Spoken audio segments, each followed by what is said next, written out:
Will All do. right. Okay, great. Awesome. For the recording, this is Sandy Reese. It is December 9th. How is it December 9th already? Oh my gosh. It's getting late in the year, isn't it?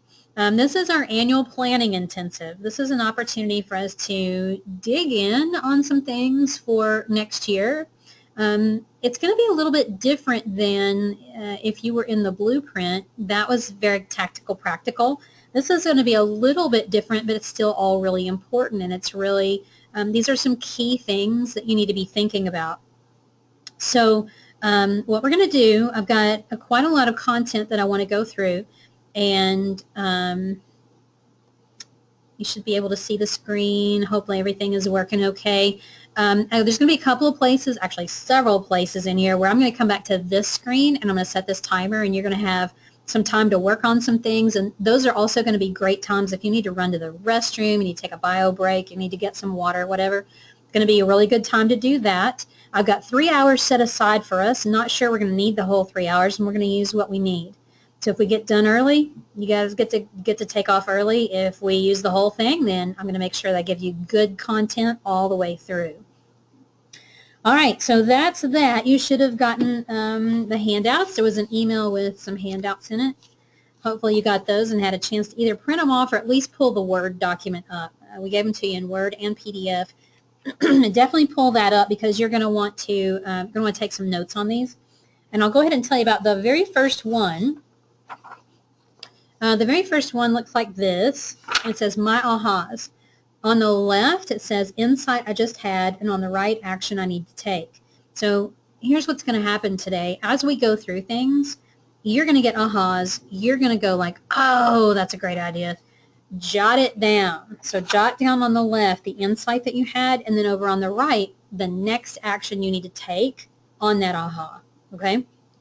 So if you get an idea about a donor acquisition idea, like, oh, that would be a great idea, that would work for us, we could definitely get new donors, write that insight, and then whatever the very next step is that you need to take, and write that down.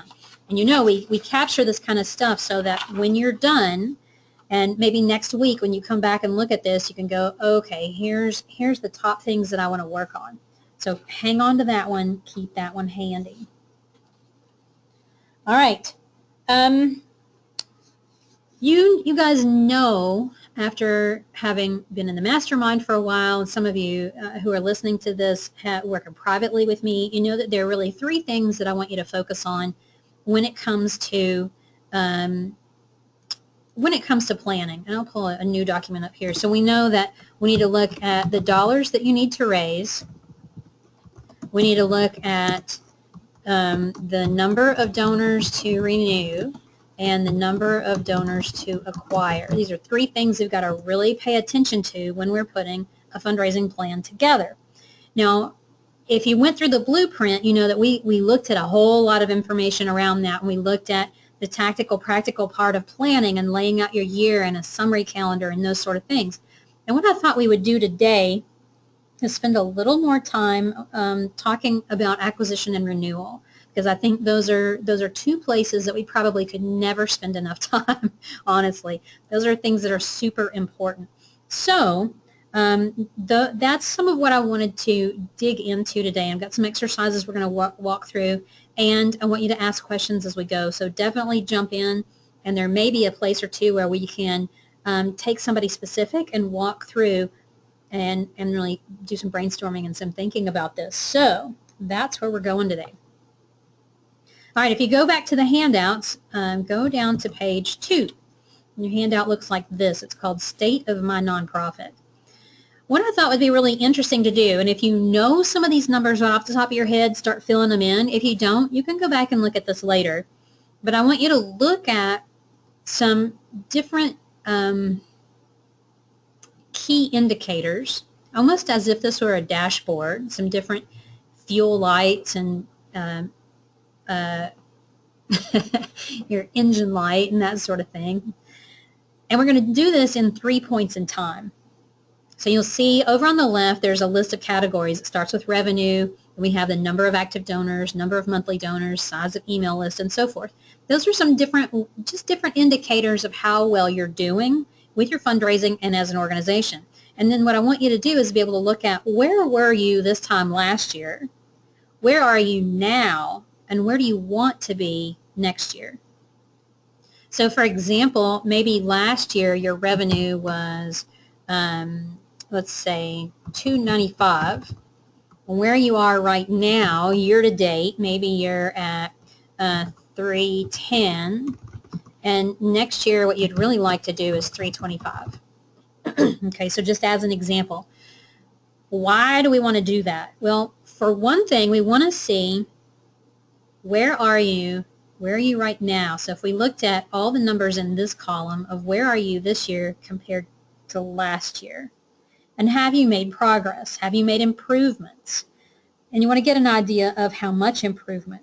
Because here's the thing, we don't stop and celebrate enough. We don't stop enough to go, hey, we're doing a good job. Things are rocking and rolling. This is awesome.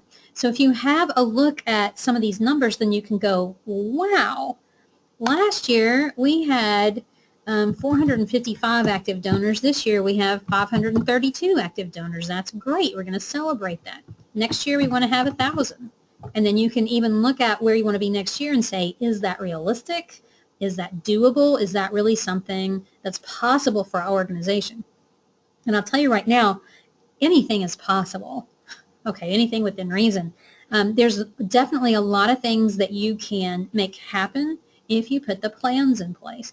So for me, if you this year are at 310 and then you say you want this to be $1 million, I might question your sanity a little bit unless you know something I don't know. But to go from like 310 to 350, that's reasonable. Yeah, that's growth, and that's going to be a stretch, but it's reasonable and you can do it. Working with an organization this week that they're looking at a potential deficit, a pretty good sized deficit next year if they don't do something. So that's, I think, why they called me. And we need to add about 2,500 new donors. So their donor base is probably 500, 800, something like that right now. We need to add 2,500 to get them to where they need to be.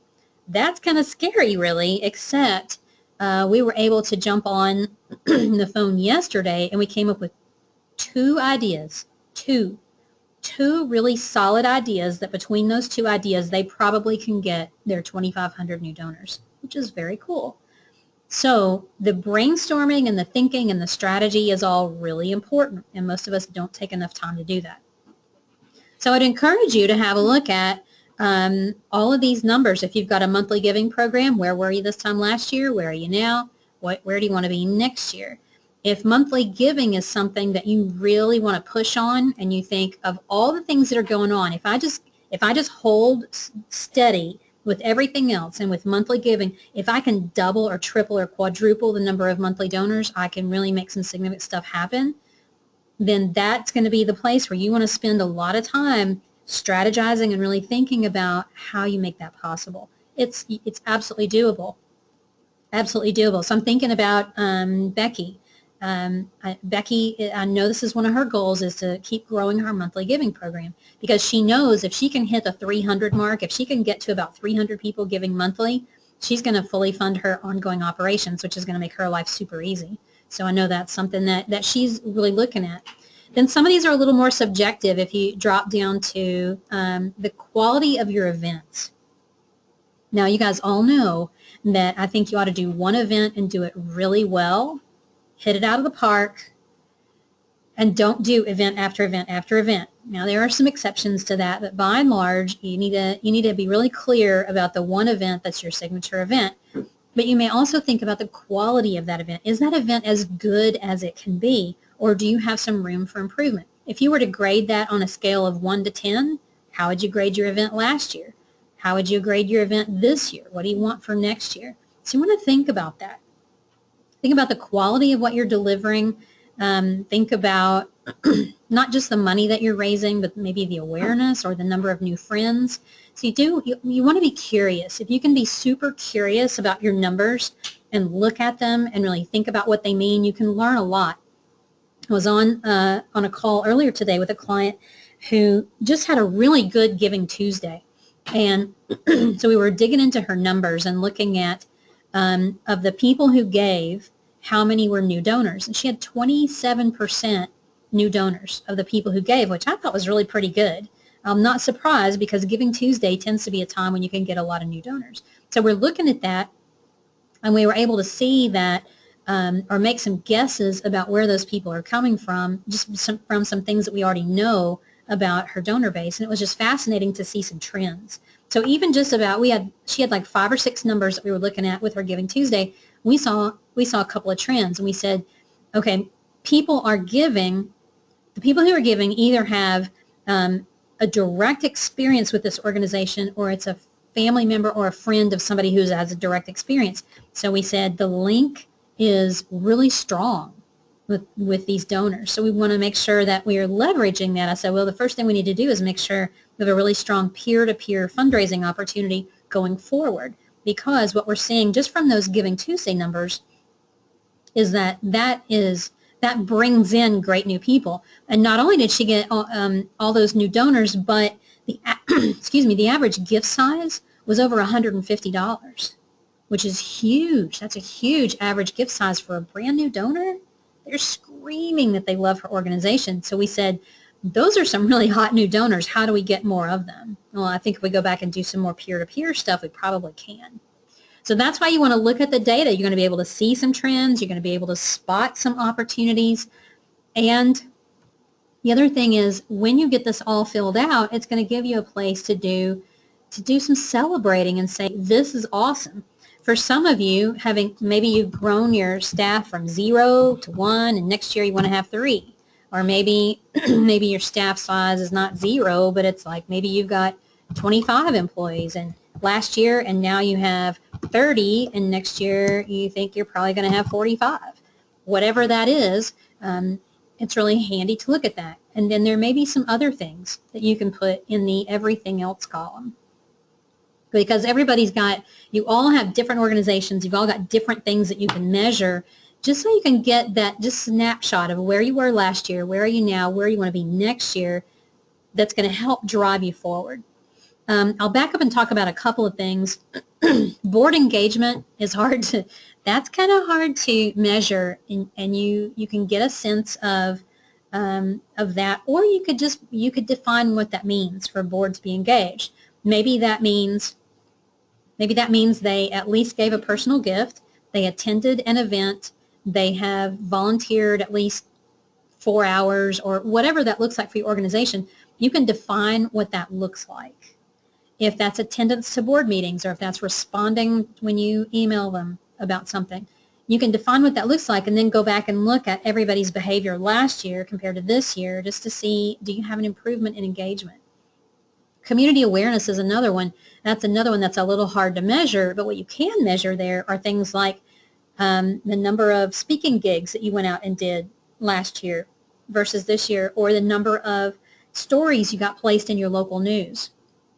Or maybe there's something else that will work for your organization. So you just want to think about how you're going to measure and define those things, and just get yourself a little snapshot of a little point in time. Now, hopefully you're liking this. If you wanted to have sort of a dashboard of fundraising, you could use this. Maybe you want to take a couple of things off, add a couple of things on. This could give you an idea of how you're doing, and you could measure it every month. So instead of it being last year, December 2015, you could literally do this like for the month. So at the end of January, you look at, what did you do in the month of January? How many active donors, how many people gave, how many monthly donors gave, what was the size of your email list? You could do this every month and then watch the numbers start to tick up or down, and it would give you a way to really keep a handle on what's happening each month as you move forward. So one of the things you could do on top of that is lay out your budget to match your plan. If you use a summary calendar where you've got month by month, and you lay out your fundraising budget so that you know how much money should be coming in January, how much should be coming in February, in March, and so forth. And then you basically use this sort of tool as an actual, compare your actuals to what your projections were, and then see, where are you? Are you behind? Are you right on target? Or are you ahead? And then think about what that's going to tell you. Then you know, if you're measuring this month by month, you know how you're doing. You can, get 2 or 3 months into the year, and then you'll know, like, ooh, we're a little behind. We're going to have to kick this into high gear. Or, hey, we're doing great. We are right on target. Or, we're ahead. This is great. Things are going great. I think we underestimated what we could do this year. Personally, I like to be right on the money. I like it when my actuals are right about where my projections were, because that tells me that I'm doing a really good job of reading the situation in that fundraising office. I'm doing a good job of projecting the numbers. I understand how my donors are going to behave. So I like to be right on it. A little ahead, okay, that's fine. That gives me a comfort zone, but I don't like to be behind. I don't like to be too far ahead, because sometimes that can give you some real false confidence. All right, questions or comments about the state of your nonprofit? Hey, Sandy. Yes. Sorry, is that okay? Mm-hmm. So I love this. Thank you for putting this together. This is really helpful. Good. I had a couple questions I jotted down. Okay. We have one company, it's really a school board, school system, that does payroll deduct. Okay. We get a monthly from the school board, but I literally go out and recruit payroll deductees. So I have the name, address, sometimes phone number of every single person that gives, but they may be given $5, anywhere between 5 and 30 is what they give. I ask them to give 5, and then collectively it's like, I think we're at over $700. My question is, do I count them each as active donors, or do I just count the school board as the payroll deduct donor? Oh, that's a good question. I would count each individual donor as a separate donor. Okay. So let me explain this real quick, because this may be helpful too. There's such a thing as a hard gift and a soft gift. So like hard credit and soft credit. This is super techie fundraising stuff. But what you could do, because it's the individual who is writing that check, or it's coming out of their pocket, out of their payroll. So really they're the donor. But it wouldn't happen if it weren't for the school system. So the school system gets soft credit for it. So you want to acknowledge them as well, but the money's not coming out of their pocket anywhere. Does that make sense? Right. Yep. Yeah. Which is kind of interesting. We use Boomerang, so each of the people that give technically get a soft credit in Boomerang, just because that's the way they got to do it. So, and then the hard credit is the board, because they actually send it to us. But I get what you're saying. Totally makes sense. Yeah. So that's great, because we included them in our mail out that I was telling you about before we went online. Okay, good. Now, here's the other question. When you're talking monthly donors, because I really want to try and boost that up this year, which I have had a goal to do that every year. But when you talk about them, are you talking about just individuals, or would you include like churches and other organizations in that? Yes. Another good question. So here's how I would look at it. If the monthly giving from churches is a good chunk of money, if that's a big enough revenue stream, pull that out and make that a whole separate line. Okay. So you could do this and have church giving. Okay. Other organizations doesn't make sense, but there may be some other people who are like, well, we've got so many businesses that sponsor us, we need a separate line for business giving. Sometimes sometimes you're going to look at these numbers for revenue, and you're going to see that there are big chunks of that it would make sense. Like if this were your number and you knew that like 75% of it, $75,000 came from churches, I would definitely split that out, because that's a big enough stream that you're going to want to keep an eye on it. And you probably want to make sure that you're doing enough nurture activities with those churches so that they keep giving. Does that make sense? Right. Yes. Okay. So you're not including that technically in the number of monthly donors as you're trying to recruit monthly donors. So then the number of monthly donors would just be individuals or families, essentially. Yeah, you could definitely do that. So the nice thing about that is you get to set this up for however it makes sense to you and however you best can wrap your mind around it. One Okay. of the reasons that I might separate these two out into individuals and churches is because the messaging may be slightly different and the way that I approach them may be different. So the way that I'm going to go recruit a new church to make a monthly gift may be different than the way I'm going to recruit an individual. Okay. Yes. So I might put those on separate line items just so that I can see what's the fruit of my labor. If I'm really working on getting individuals, what are my numbers looking like? If I'm looking at churches, what does that look like? And then as I'm counting those monthly donors, Mm-hmm. is there a certain dollar amount that is kind of, I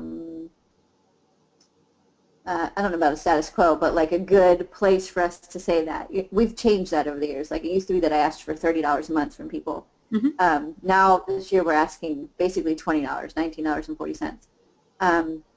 But sometimes we get 10 bucks, you know, Mm-hmm. from somebody. It's still a monthly gift, Mm-hmm. but should I be counting that in my numbers still? And then, you know, we've got that payroll deduct piece Mm-hmm. that makes it a little challenging too, because we have close to, I think we might be up to like 70 givers there, but some of them are only giving $5, Yeah. which, I mean, obviously is still significant, but, you know, it's $60 at the end of the day, so. Right. I would probably separate those all out on different lines for a while until you either that you see like, it's pretty much status quo here, no big deal, no reason to do that. I would personally, I'd be watching them separately. That one with the payroll deduct, that's you know, it's an awesome thing. It also makes me a little nervous because if the school system decides they don't want to do that anymore, that's going to be a problem.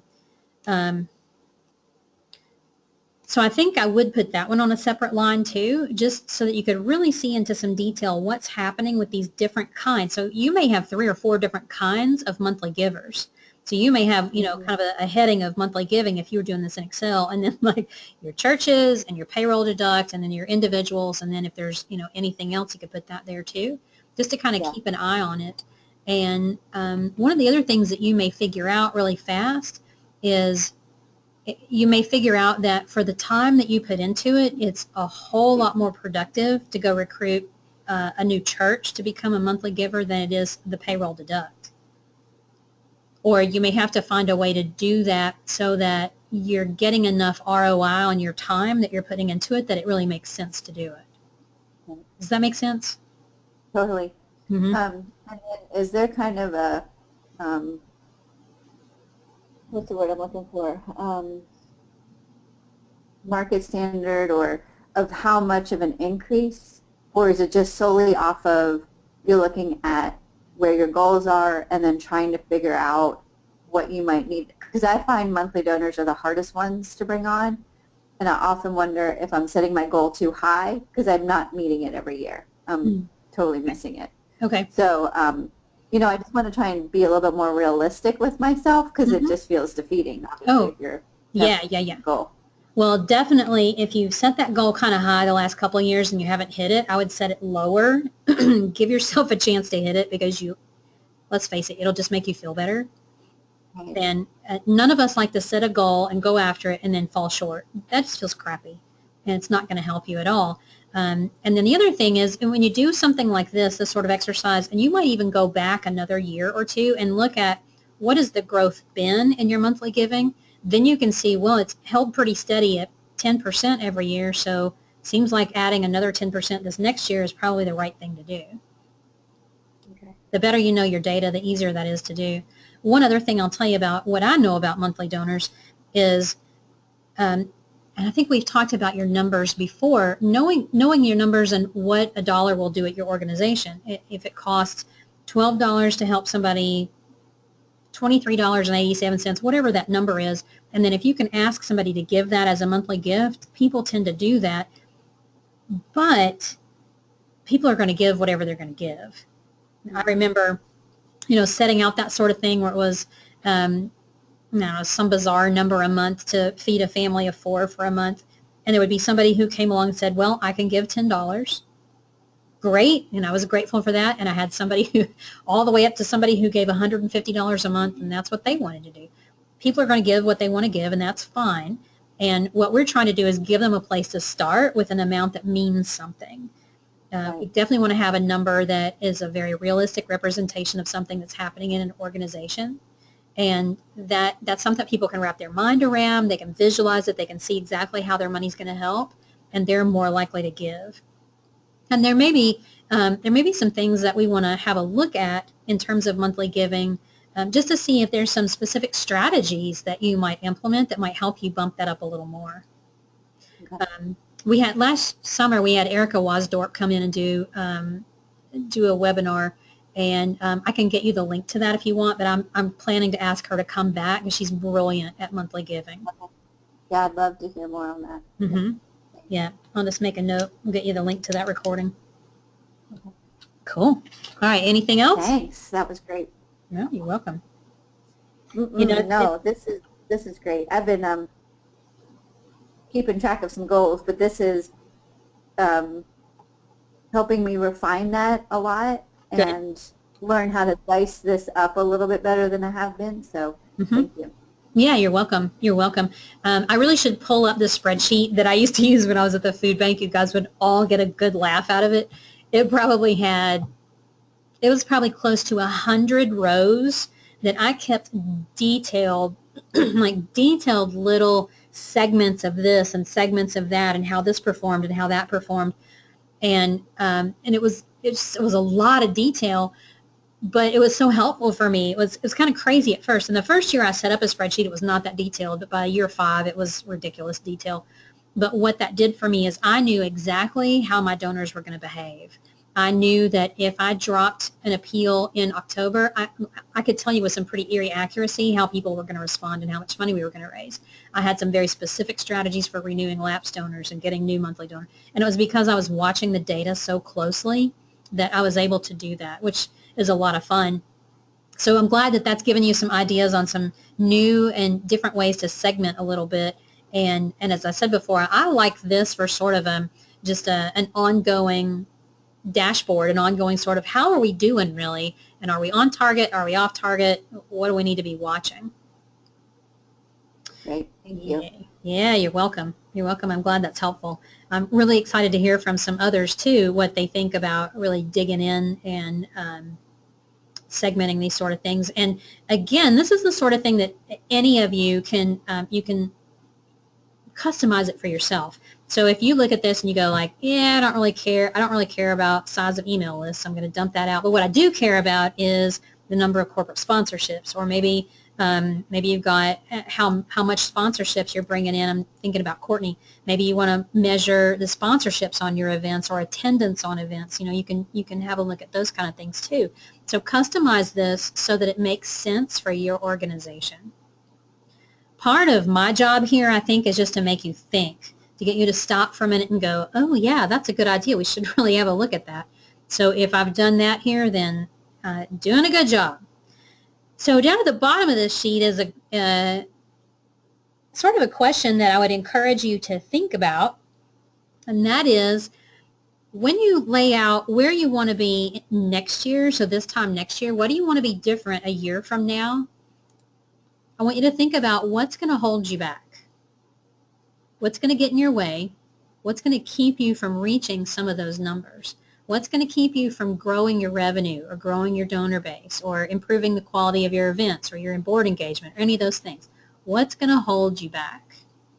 And I encourage you to take just a minute and jot down. Probably the first thing that pops in your mind is going to be the right answer. What's going to hold you back?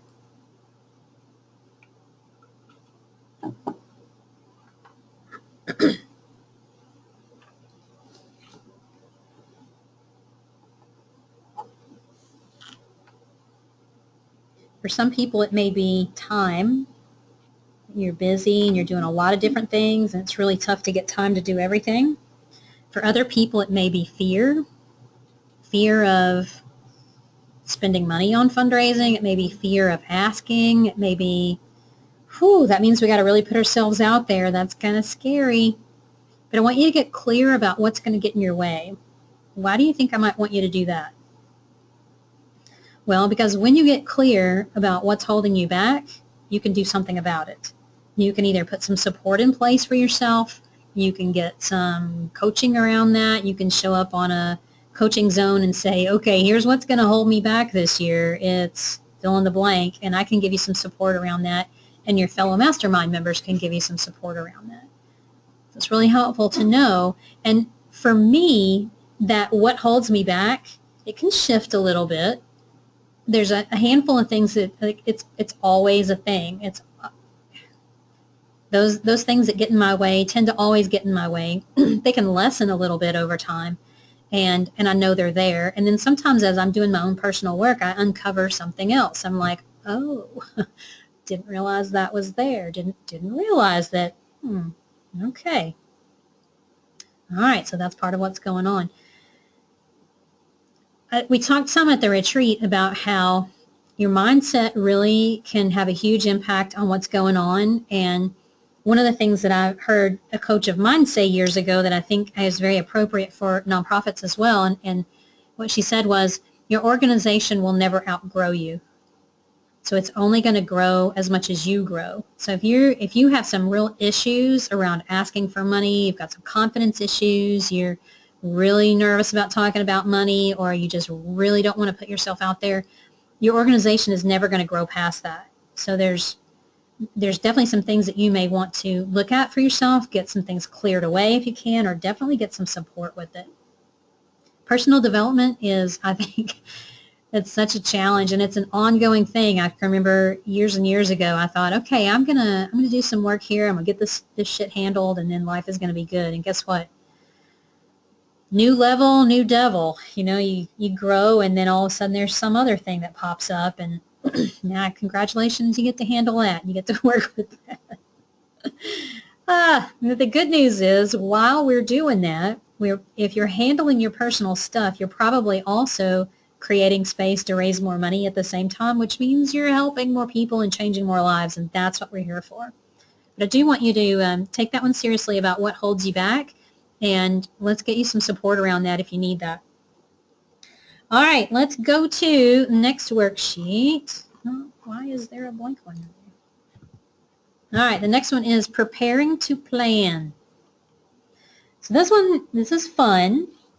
I do this with my private clients. One of the very first things that we do before we jump into putting a plan together or getting into the nitty-gritty is I want to know what the impact goal is. An impact goal basically is the goal of the services that you want to provide. So, for example, I'll use Courtney as an example because she's not here to defend herself. Just kidding. So Courtney's with Dayton Humane Society. They're rescuing cats and dogs. And their impact goal may be, and I don't know because I haven't asked her this year, it might be to double the number of animals that they saved last year. Or it might be to completely take the community no-kill, which means no animals are being put down because of space. Your impact goal may be just to do 10% better than you did last year. It may be to completely eliminate a problem.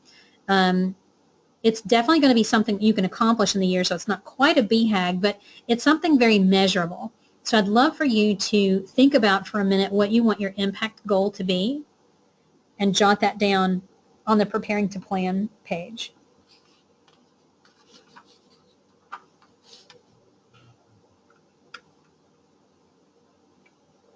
And if you need to think about it, if you need to go crunch some numbers and come back and fill that one in, you can.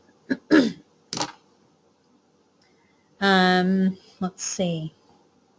I'm trying to think what a specific example might be. And you might also have to, so Dawn, I'm thinking about you, you might have to think about specific programs and think about what the impact goal might be in a specific program. That may make more sense for you to do that, and you can. Or maybe it's your overall goal is to increase by 50% the number of people that you're serving, And you plan to do that by increasing this program by this amount and that program by that amount and so forth. Now, here's why we do that. One of the reasons that I want you to do that is because it makes fundraising easier. When you can go to the community and tell them what you're trying to do is double the number of people that you're serving, people go, oh, okay, got it. You might also need to know right along with that, what's the need? So your impact goal to provide 35% more services may not mean anything unless people understand that there's a whole lot more people out there who need help. So knowing exactly what you want to try to accomplish in the year, that's going to really help with fundraising. That's so much better than, we'll just keep doing what we're doing. We're just going to keep running our programs. We typically have 20 or 30 people, and that's fine. We'll just keep doing that. That's not very exciting to a donor. And since we're all about inspiring donors, I want you to be really clear about what you're trying to accomplish and what your impact is going to be. And if you can couple that with the need, now we're talking. So for example, I'll give you a food bank example. Gosh, when I first got there, they were doing, I think, 5 million pounds of food, 4 million, something like that, which is a lot. It's a lot of food. And then the next year it went up, and the next year it went up. And so about year 3, we're like, man, we're doing 6 million pounds of food. This is great. That's more food than last year. And then I went to a conference and heard a guy talk about a way to calculate the need.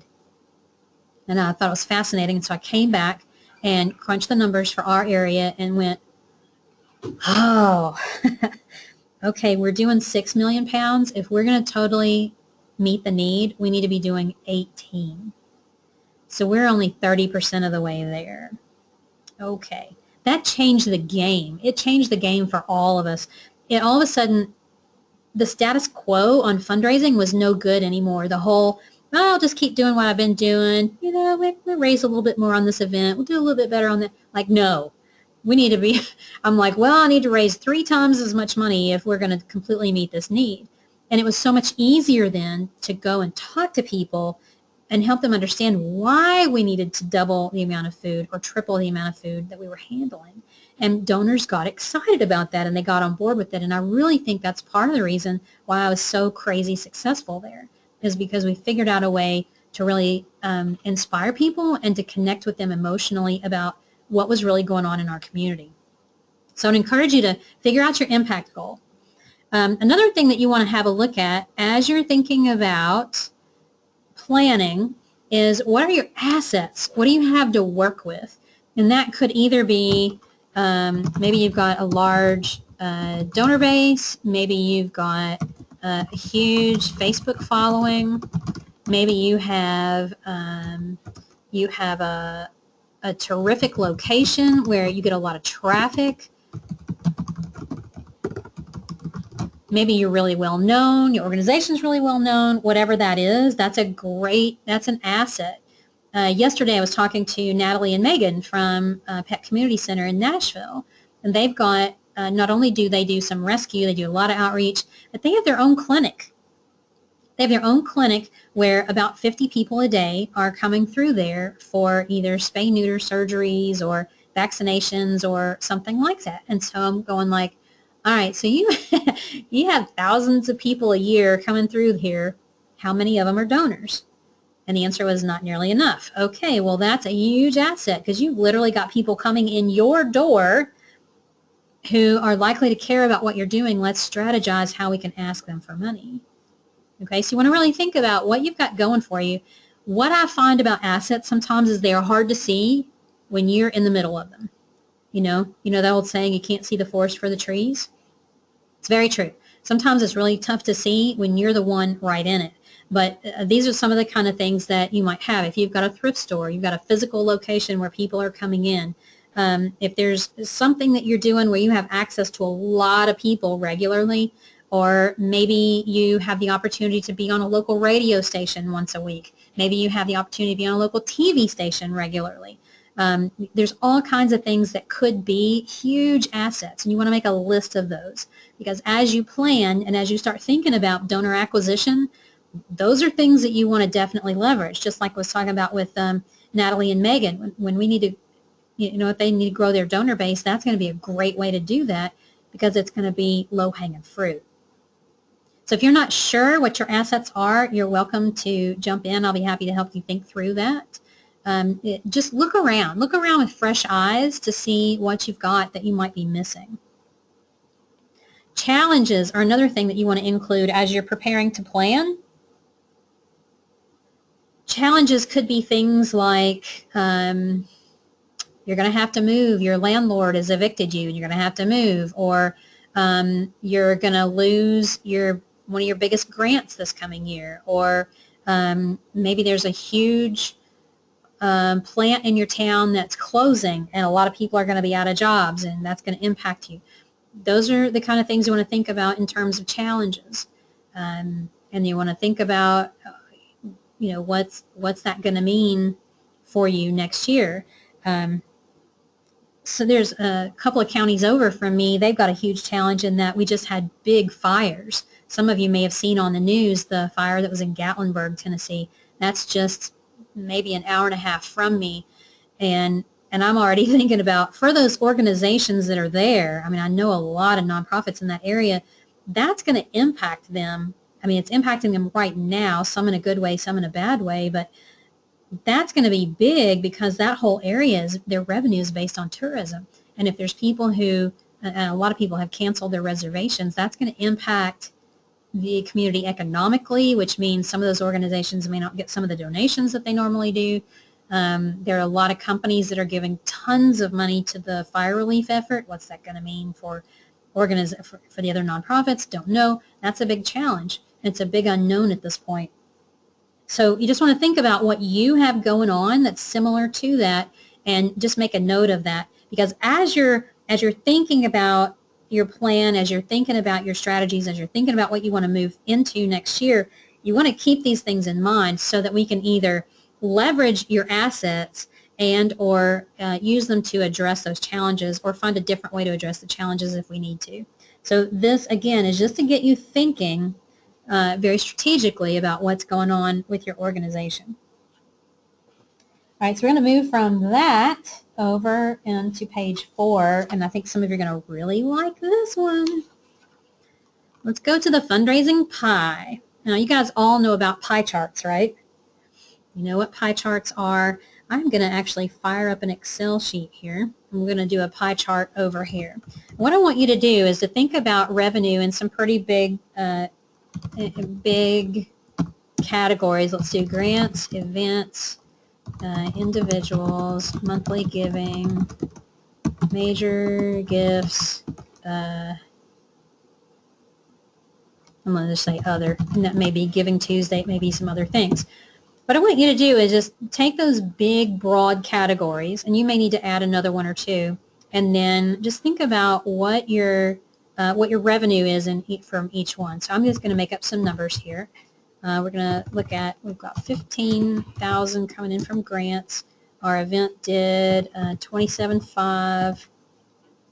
We get 23,000 there. Got about 7,500 there.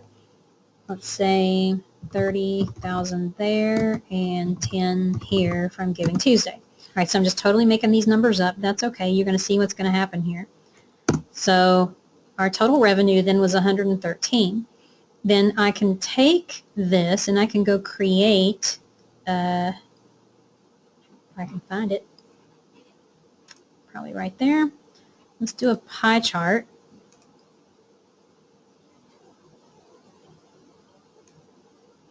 So that we can see what our revenue looks like. All right, see how cool that is? I love Excel. That was super duper easy, wasn't it? Why do I want to do that? Well, I want to have a look at my pie chart, my fundraising pie, strategically here to see how big are the slices.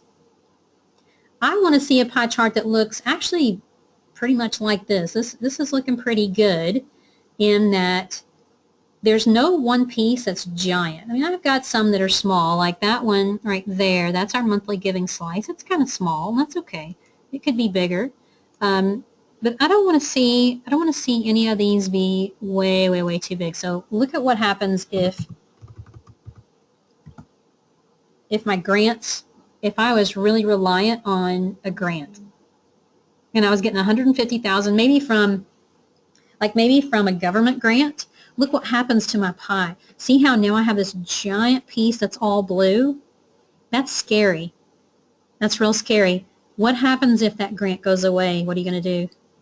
You're going to have a huge hole. You're going to be going, holy crap, how do I get another $150,000? How is this going to be possible? So this is a really good exercise. I'll take that 0 back out. It's a good exercise for you to do in some broad categories of fundraising just so you can see what your pie chart looks right now. So one of the things that you might also think about is, okay, if this is my pie chart right now, what would I like it to look like? So what if I do the same thing? I'll come down here and we'll just do another one. What if I would like to see, I'd like to see that slice be bigger, and that one could maybe be just a little bigger, and maybe I'd like to see maybe just a little more from that. Now what does my pie chart look like?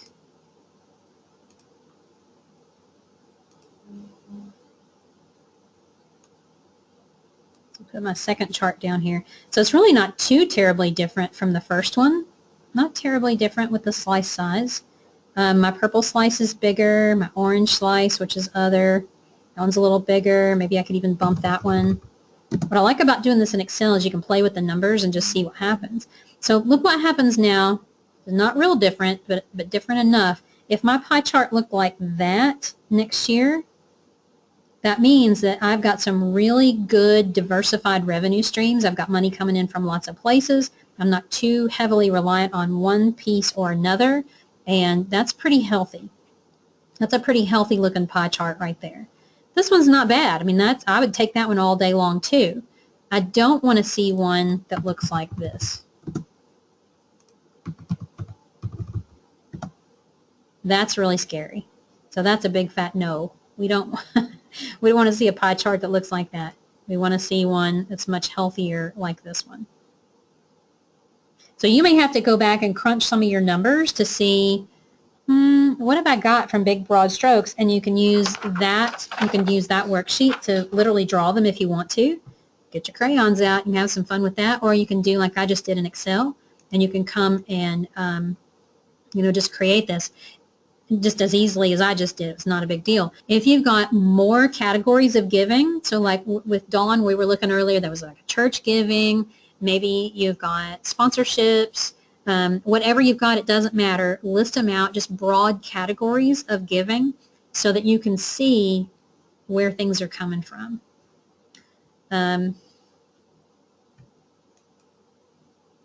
Okay, Dawn's got a good question. So what do you do with state or federal grant possibilities? Let them pass you by until you have a larger budget? Not necessarily, but go into it with eyes open.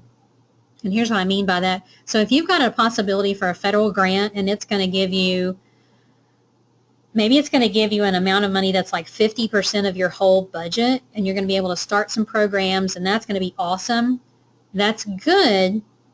And you can probably help a lot of people, but you need to be real clear about how you're going to sustain that program if that grant goes away.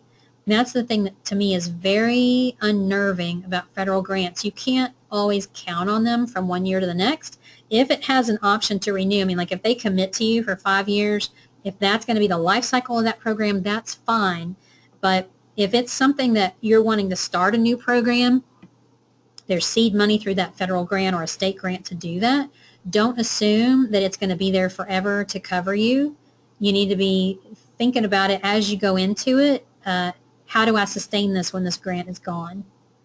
I've got somebody right now that I'm working with that was very reliant on a government grant. It was about 65% of their budget, and they lost the grant. And it's a big mess, as you can imagine. Trying to come up with several $100,000, just in a really short period of time. I don't want any of you to be in that space, and that's one way that you can handle that is just go in. If you want to have a look at a federal grant, do that, but at the same time, think about what the sustainability is going to be, because it doesn't always mean that you're going to get that money again, which is kind of scary. All right. Other questions about the fundraising pie? Okay, looks like we're good. Let's go back over here.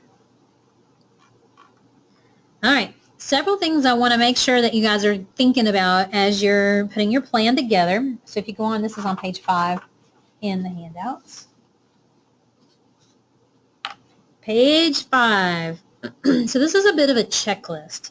As I was thinking about things that I definitely want to make sure that you're including in your plan for 2017, you can absolutely use the summary calendar, and that's fantastic. I think all of you guys have had access to the blueprint, which has a lot more detail in it. But these are just some things that I thought I just want to really pound these home. I want to make sure that you're thinking about these, that you've got these in your plan, and that you're ready to go. So it's just a bit of a checklist. Monthly email newsletters. I'm going to start smacking people upside the head about monthly email newsletters. Relationships are key to fundraising, and one of the ways that you're going to build that relationship and keep that relationship strong is with those monthly newsletters. You've got to stay in touch with people, or else they're going to float away. They're not going to take it on themselves. They're not going to take the initiative to build a relationship. You have to do that, and a good monthly email newsletter will do that. I mean, I really should do a whole different training on how to build a good newsletter and what it looks like. You probably also want to be thinking about periodic print newsletters, or at least a print update. Unless you have 100% coverage on email, you got email for 100% of the people on your list, you need to send something out by print occasionally. Even if you did have 100% of the email, I would send out something by print at least once a year, because unless you're really paying attention, you don't know that people are actually, you may have some people who are not receiving your email, or they're definitely not opening it. Periodic print is a good idea. Change up your thank you letter once a month. So every month you have a different thank you letter. You want to have a whole acknowledgement plan for your donors, but definitely just freshen up your thank you letter once a month. You ought to have 6 to 12 speaking gigs, and you can go out and you can find Rotary clubs and churches and other civic groups. There's all kinds of places where you can go speak, so get out there and go find those. 6 to 12 press releases. So you need to be sending out a press release, trying to get a story placed somewhere once a month or so. And those are pretty easy to do. It's pretty easy to write a press release and put that together.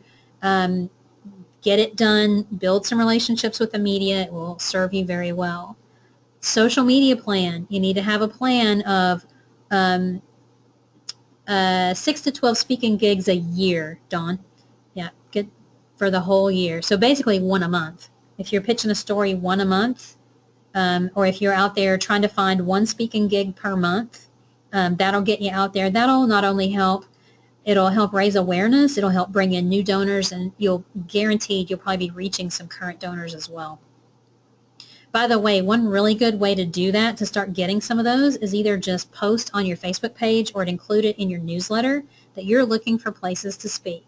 And if people belong to a Rotary club or some other civic club or a church group, they would like you to come speak, all they have to do is email and you'll get it set up. That's a really good way to get started.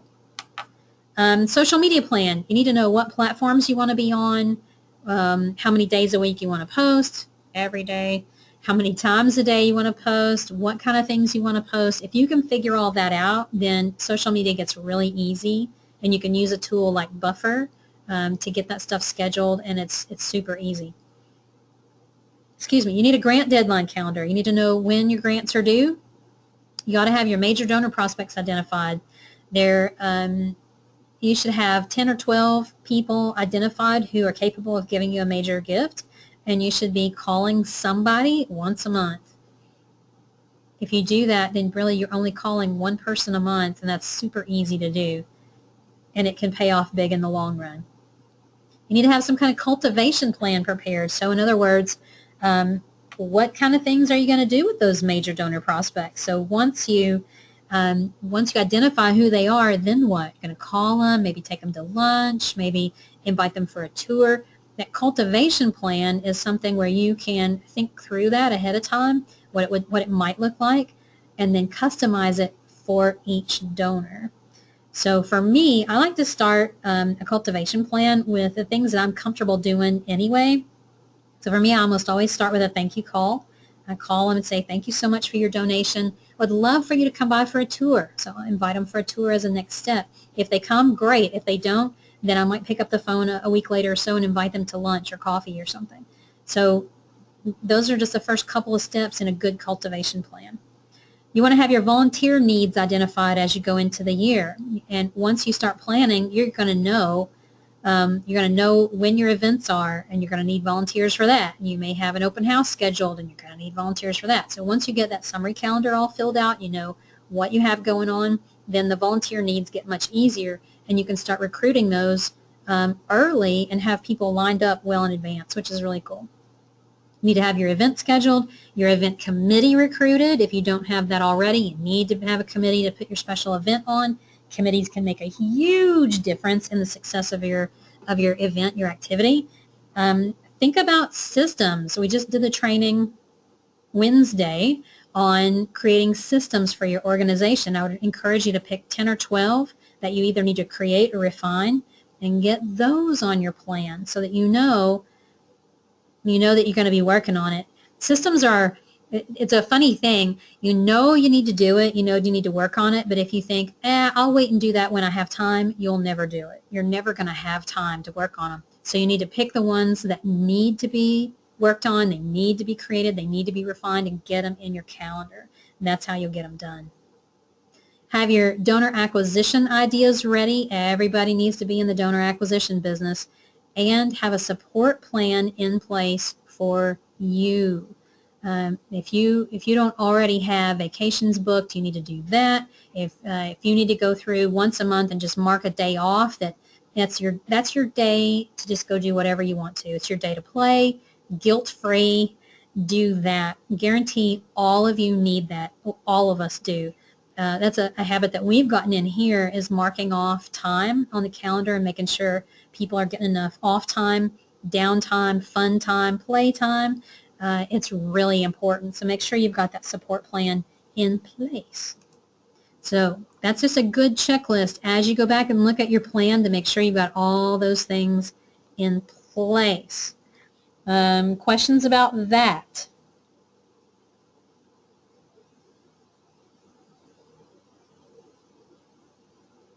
All right, looks like we are rocking and rolling on that. Let's go on to the next worksheet. This is page 6. Sandy. Yes, Dawn. I'm sorry. Nope, go ahead.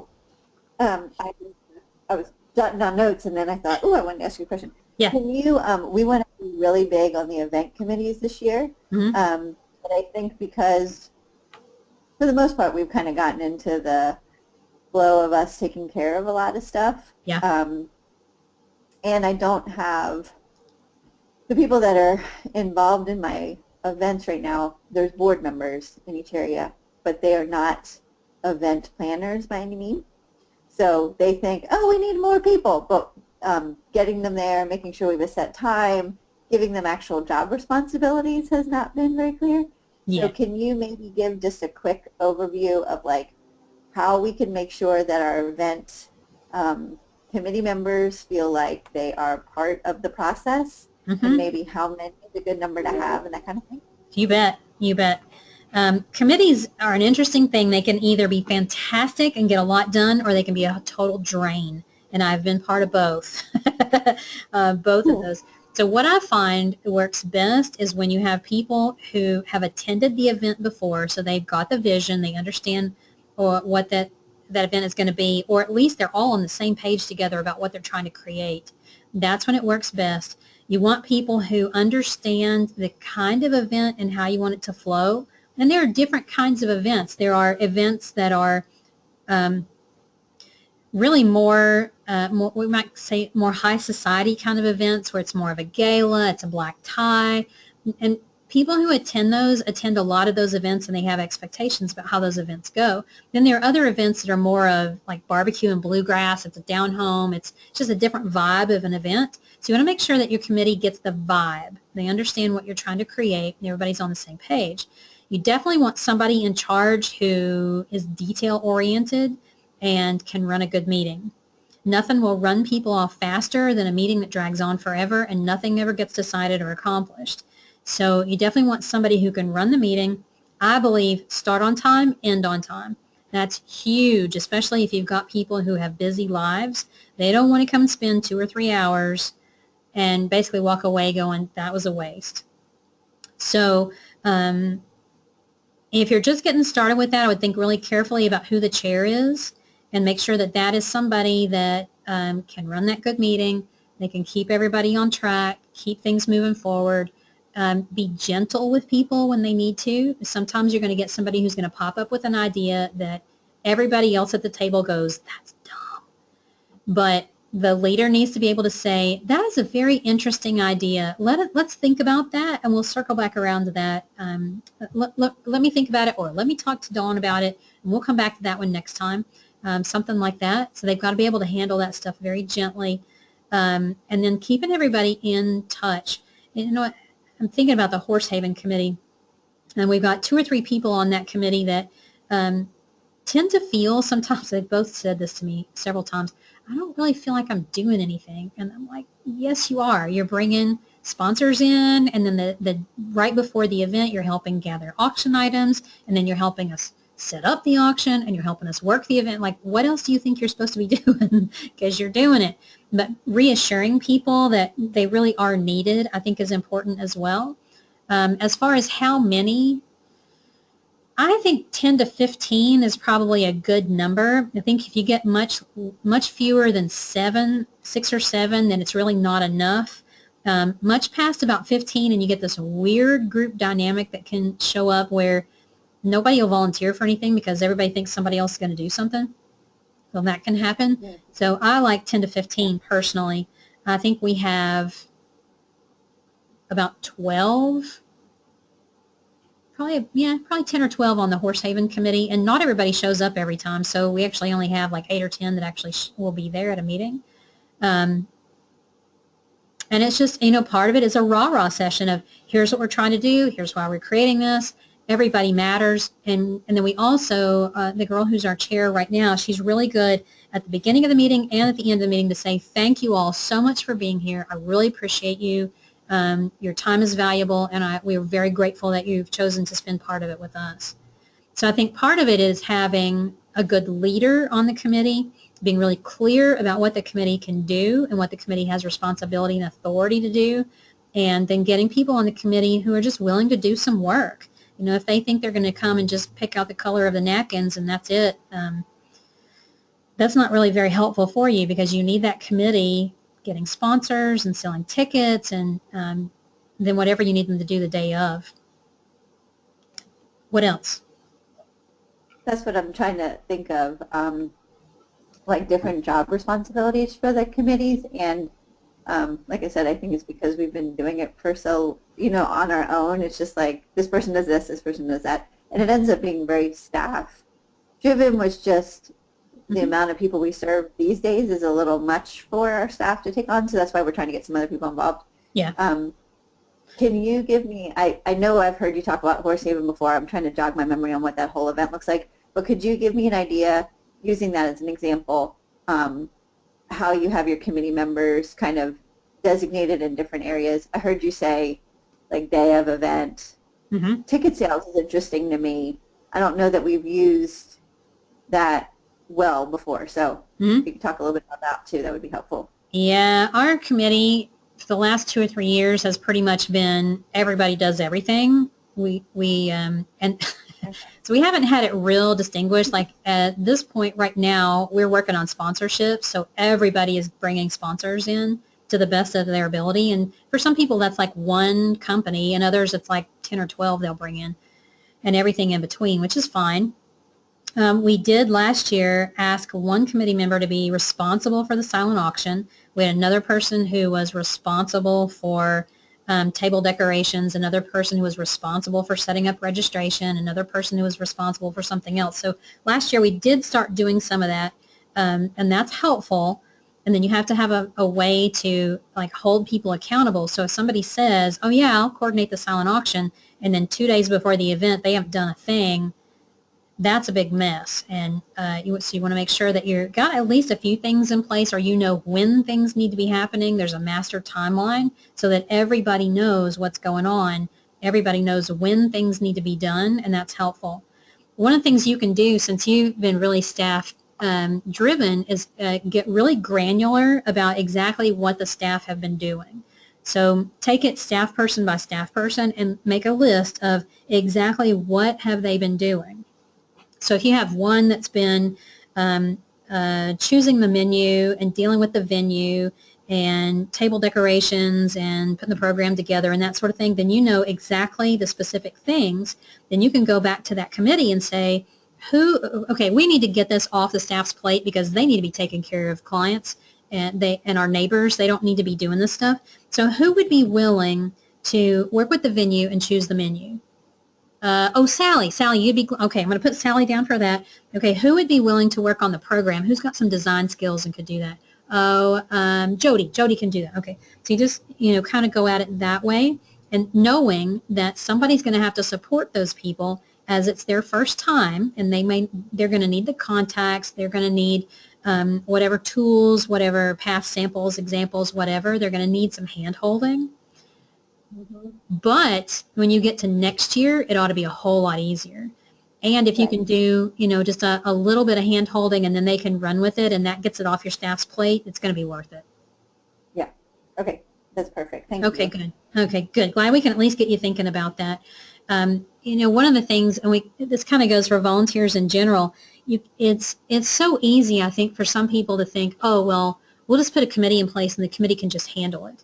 Well, the right committee, yes, but if you don't have a committee that is confident, if they're feeling a little insecure that they're going to make a wrong decision, or, oh, what if the staff doesn't like this, or if you've got somebody on the staff that's always going to come behind them and go, you can't do it that way, that's going to really strip them of their willingness to do the work, which is not a good thing. I've actually seen that happen with a committee that was putting on an event.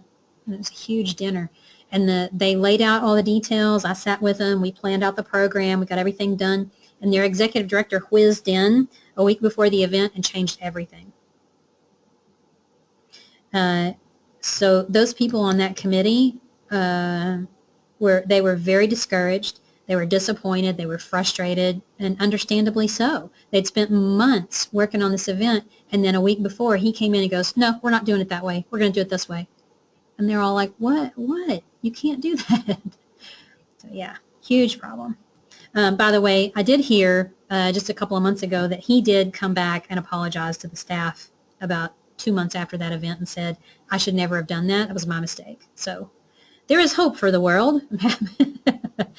There's hope for this world. Yeah, so get real clear about what you want the committee to do and what the committee has authority to do and what you need staff to do. And that may have to do with things like you may need a staff person to actually sign a contract with the venue. Sometimes, you probably don't want a volunteer doing that. A board member maybe, but staff person probably best. But then who gets to make the decision about the food? Who gets to make decisions about decorations? Just get really clear about who can do what, and you'll be fine. You'll be fine. And when you get a good, strong committee in place, it'll change your world. It's awesome.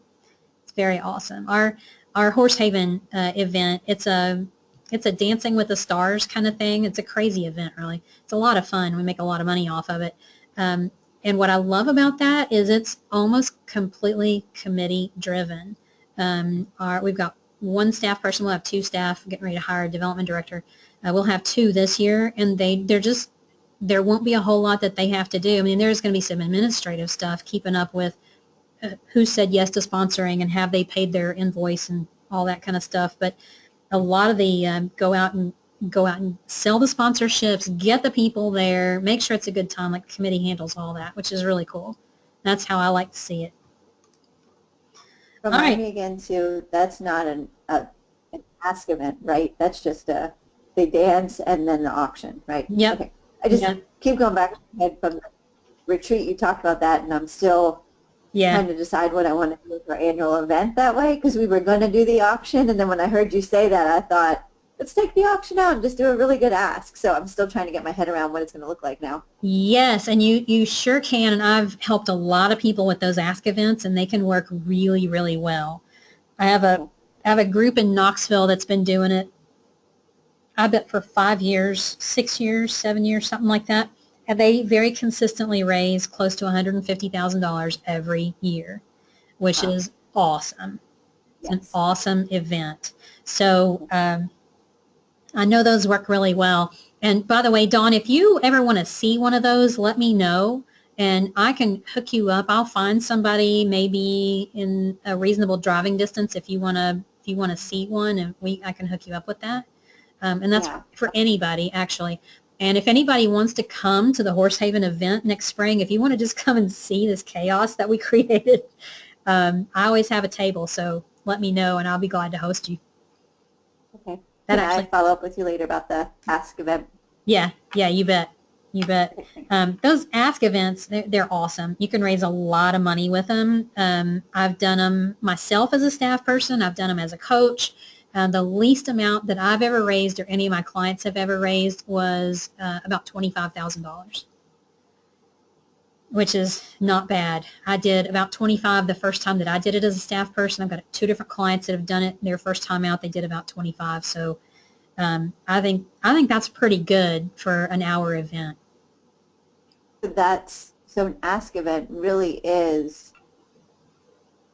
just that. It's when you say 25,000, that means when you make the ask, that's how much they bring in. 25 flat. That's it. Yep, Okay.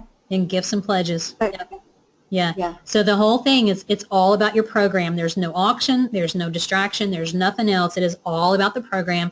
It's a very structured program. You start on time. You end on time. Videos, testimonials, interviews. There's some real specific things you do, and it works. It works really well, actually. Yeah, we can Okay. talk. We can talk more about Yeah. that. Yeah. Yeah. Thanks. I'm kind of liking this idea of hosting some of you guys if you want to come for the Horsehaven event next spring. That would be a lot of fun, actually. We should really do that. It's a fun event. All right, let's go on to, what page is this? Page 6.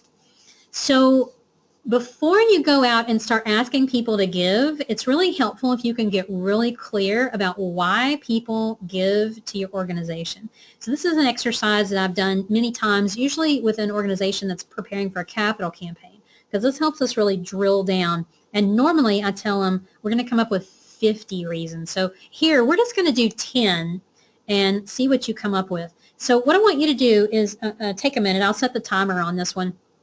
And you're going to have a chance to think about the top reasons why somebody should give to your organization. So the first reason might be because we're saving lives or we're changing lives. And the second one might be no one else does what we do.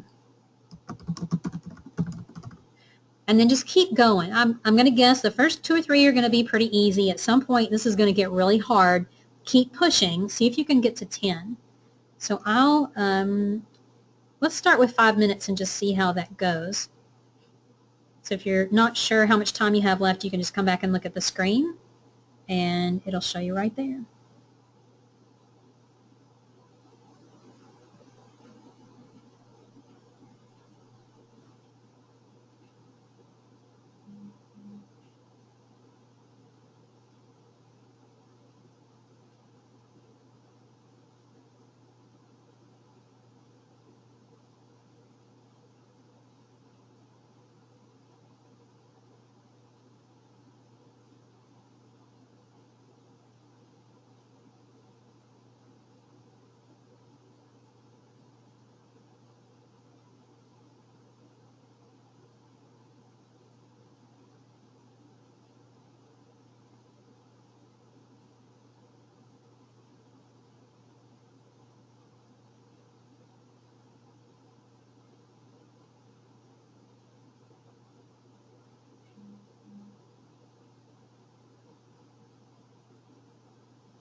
right, so there's the timer. Whew. It's a good activity, isn't it? That one's a lot of fun. I think the last time I did that with a group, we filled up 3 of those big flip chart pages, just going through the reasons of why somebody should give to the organization. Really, the point of that is you probably think you know why, and when you can really start digging deeper, you get into some really good nuggets. You get into the good meat of really why people give. This is also a really good exercise to do with your board.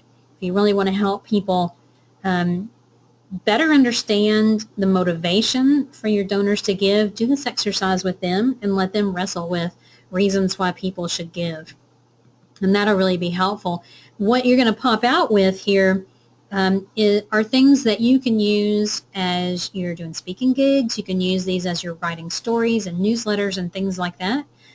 These become sort of the pieces of marketing copy that you can use. They become things that you can hang your hat on and differentiators between your organization and another one. So it's a really good exercise for a lot of different reasons. One of my favorites. All right, let's go on to page 7. Let me just check my cheat sheet here real quick. All right, good. I'm right on track. This is a good thing. All right, let's go on to the next one. Page 7 is understanding my donor. So the better that we understand people, the easier it is to inspire them and move them to give. When you think you understand your donor but you really don't, you're going to make some mistakes and you're going to see your results lag a little bit. They're not going to quite be what you would like them to be. So let's walk through this page. You start with your ideal donor, and describe them in as much detail as you can. Now, we've been through, I think we talked about this some at the retreat, some of you have seen this before, an ideal donor profile, where you really get into the demographics and the psychographics of the person who is most likely to give to your organization. If you're not sure who that is, you can think about some of the donors that you have right now, and then just think about what they have in common. And you might find that they're all women, maybe they're all 55 to 65, maybe they all attend church somewhere. And if you figure out that that's who you're looking for, then it becomes very easy to go find more donors just like them. So what I want you to do is just fill in the first box with whoever you think your best donor is. Demographics, psychographics, whatever you've got. So maybe yours is female, 55 to 65, attends church regularly, volunteers in the community, whatever you happen to know about them. And if you don't know much, that's okay. This is one of those things that the more you pay attention to it, the more you'll figure out, the better you'll understand your people, the better you can go find more like them. All right, so once you have an idea of who your ideal donor is, then you want to think about the best way to inspire them. What is going to move that person? What's going to help them want to pull out their wallet or their checkbook or their credit card? How can you inspire them? And your answer may be share stories about lives being changed or saved. Share how their gift made a difference.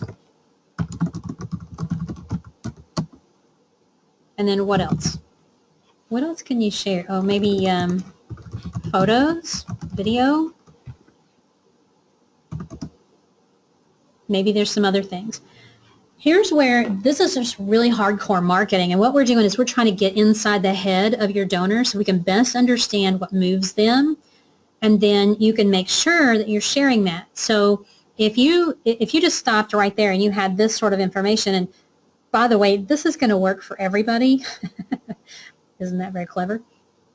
Sharing stories about lives being changed or saved, sharing how their gift made a difference, photos, videos, etc. Then as you're thinking about your newsletter for the year, maybe you want to put together an editorial calendar for your newsletter, then you want to make sure that you're using these kinds of things, that you've got photos, videos, stories, telling how the donor's donation was used, how their gift made a difference. So updates, basically. Those are the kind of things you want to share because, interestingly enough, that's what inspires them to give. Now, think about this next one just a second. How do you think your donors feel when they give to your organization? How do they feel?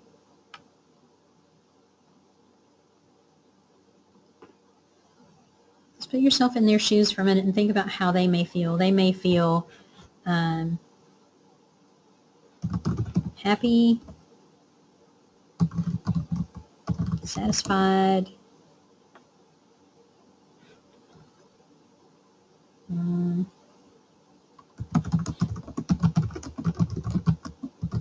glad to help somebody else, glad to offer a hand up. And maybe there are other things that your donors feel, but just see if you can think about and figure out for a second how your donors feel when they give to you.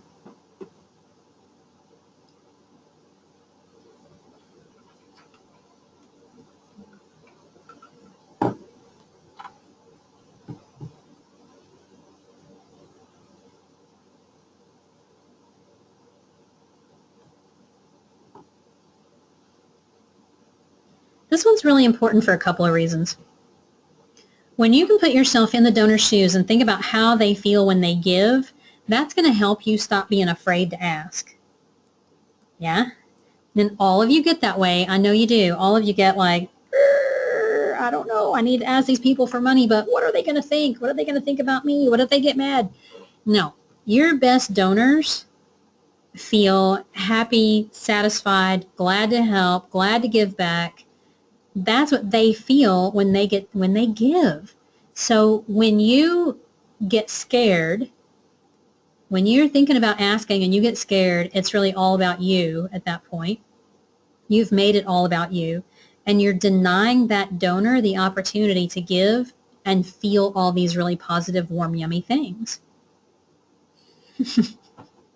I know some of you are going, When you get scared and back off and you don't ask, you're denying your donor the opportunity to give and feel good. Bottom line.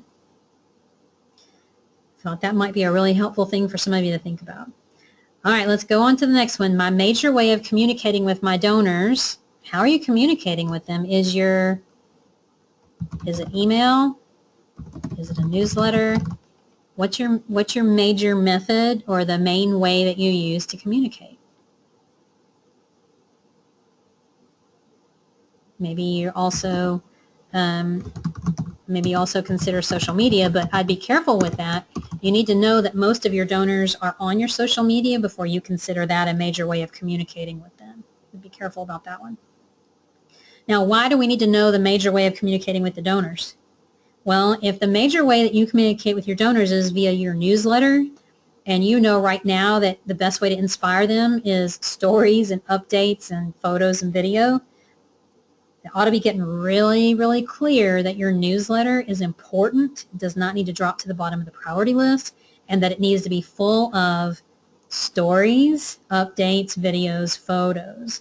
Not necessarily just whatever you want to toss in it, not necessarily just whatever seems like news, but things that are going to inspire your donor. I promise you, if you don't take anything else away from this but this today, right here from today, this can change the game for you. This one sheet, getting really clear about who your ideal donor is, what they care about, how they feel when they give, and then communicating with them in a way that makes sense and giving them what they need. They're going to give more, and they're going to give longer. They're going to be more loyal. So this is really important. Next question. The best way for me to build a trusting relationship with my donors. Add your answer there. What's the best way to build that relationship?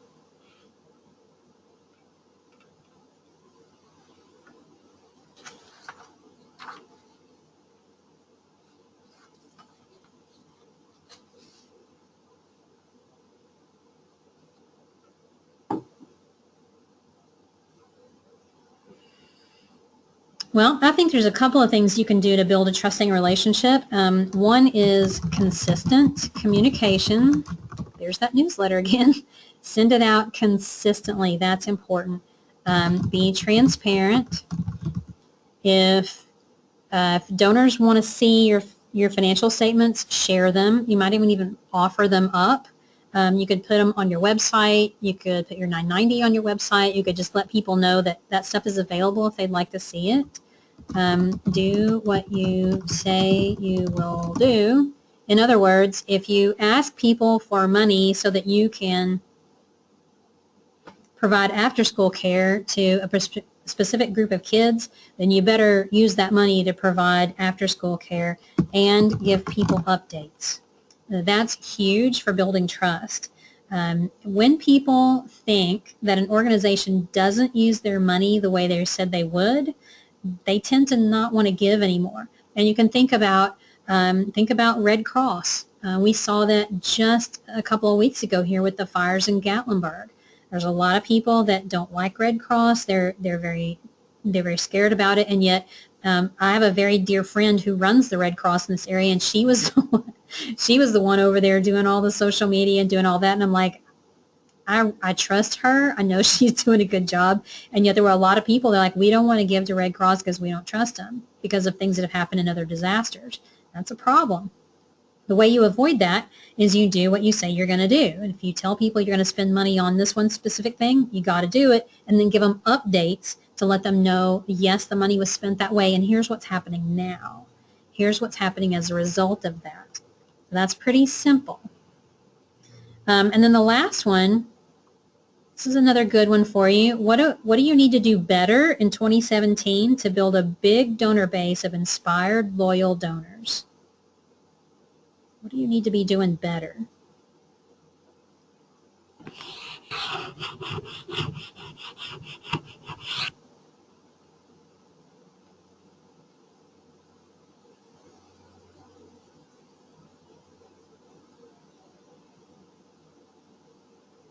I bet for some of you it is more consistent communication.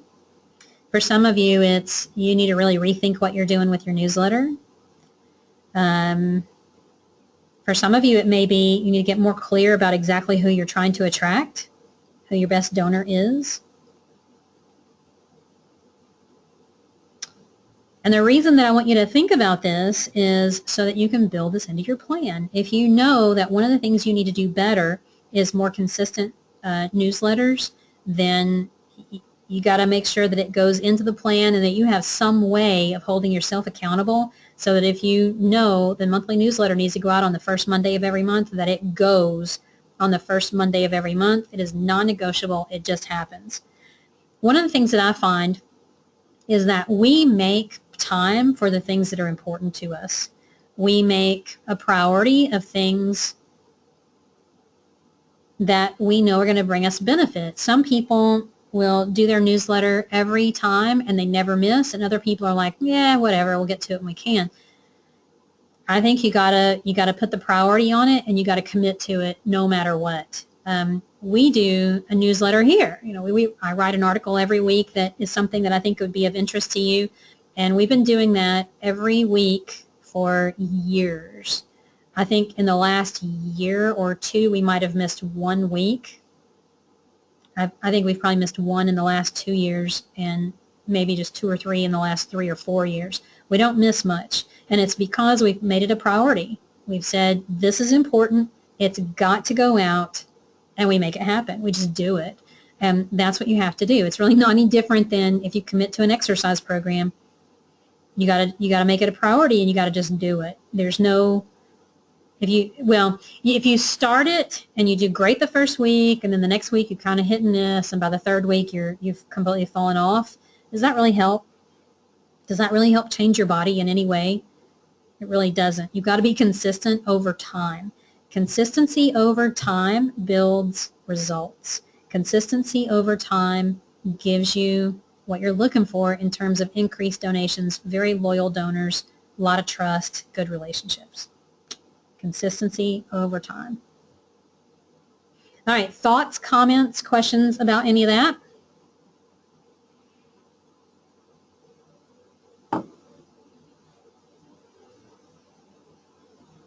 I was just going to say, Sandy, one of the things that I realized I wasn't good about this year, and even after I went to the conference, I realized, shoot, I had 2 missed opportunities.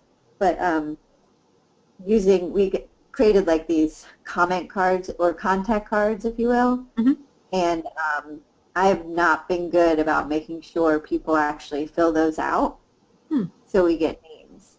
Mm-hmm. But we did create lunch and learn events, Mm-hmm. and we've been doing it this November, and that has added greatly to our number of non-donors that we now have opportunity to cultivate that I did not have before. So I'm Nice. making that a main priority for 2017 so that we can build that big donor base.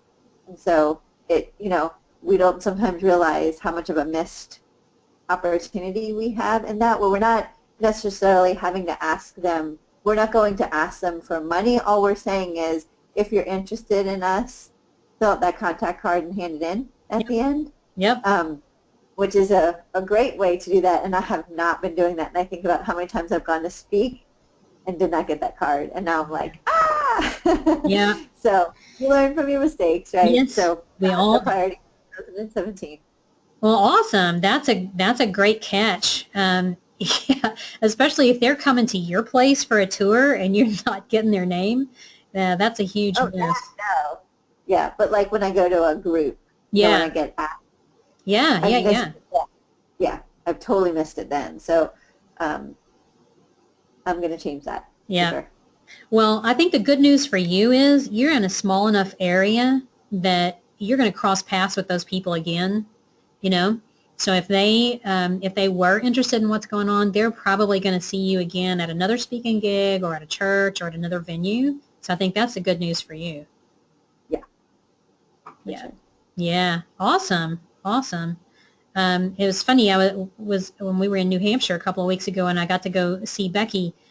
She was saying it's something very similar. They have an open house that they do once a month, and a lot of people come in. And it took her a while before she started, really thinking about, oh, I should be getting these people's names and email addresses. And so it's the same kind of thing. And you know what? You do what you do until you know better, and then once you know better, you do better. We all have to be that way. We can beat ourselves up for things we did or didn't do in the past, but just, make a decision today to change and do something different going forward, and off you go. Yeah, which I And can learn from that too. Once we get our new building open and really need to offer tours, yeah, I'm going to make sure we do that better than we have been, for yep, sure. yep. And what I bet now, Dawn, is that will always be on your radar. You won't forget now that every opportunity you need to be looking for ways to grab people's names and contact information. You Yeah. won't forget. Well, and I'm definitely seeing it of value at the end of the year as we do our annual campaign and we're sending out letters. Mm-hmm. I was thankful that we had, 1,000 letters of non-donors to send out, but I thought, that's not enough. I want more. There we Because, go. then that's a cold letter. So, we might get 2% of that if we're lucky back. I don't know how much we'll raise from that, but I hope that it's a nice big amount, but there's no way to tell. So obviously the more names we have at the end of the year, the better off we are, or Mm-hmm. anytime, as we're cultivating that, Yeah. but still it's a huge benefit to us. So Mm-hmm.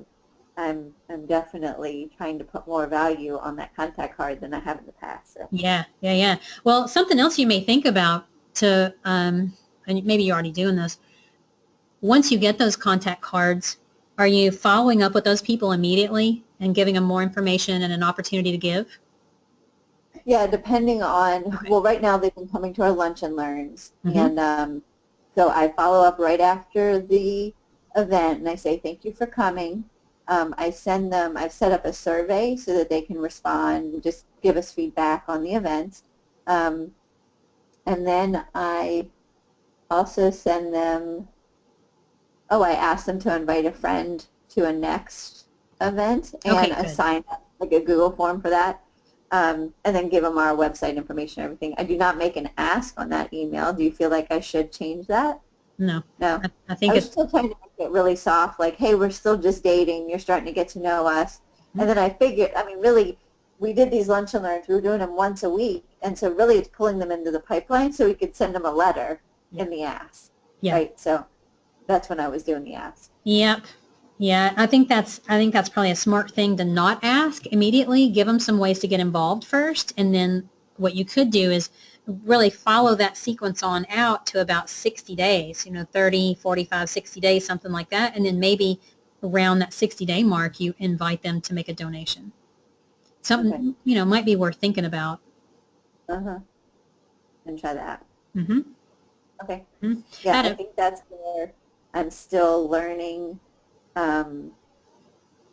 how to do that better, to track them better. I think it's because I'm not just a development director, it's hard for me to Right. keep up with that at times. Right. Right. And that has been one of my things with Bloomerang. I wish they would create a way for us to be able to set up reports and then have them emailed to us, right? Yeah. So like I could do a filter on everybody who's new over the last month, and then if the report was sent to me a month later, that would remind me to call them and follow up and just see, have you gotten plugged in somewhere? Do you have any more questions? I could do that. But now it's like I got to remind myself to go into Bloomerang and pull that information. And I mean, you just get swept up in stuff. But I'm going to try, especially with I didn't watch the systems thing yet, but I'm going to. Yeah.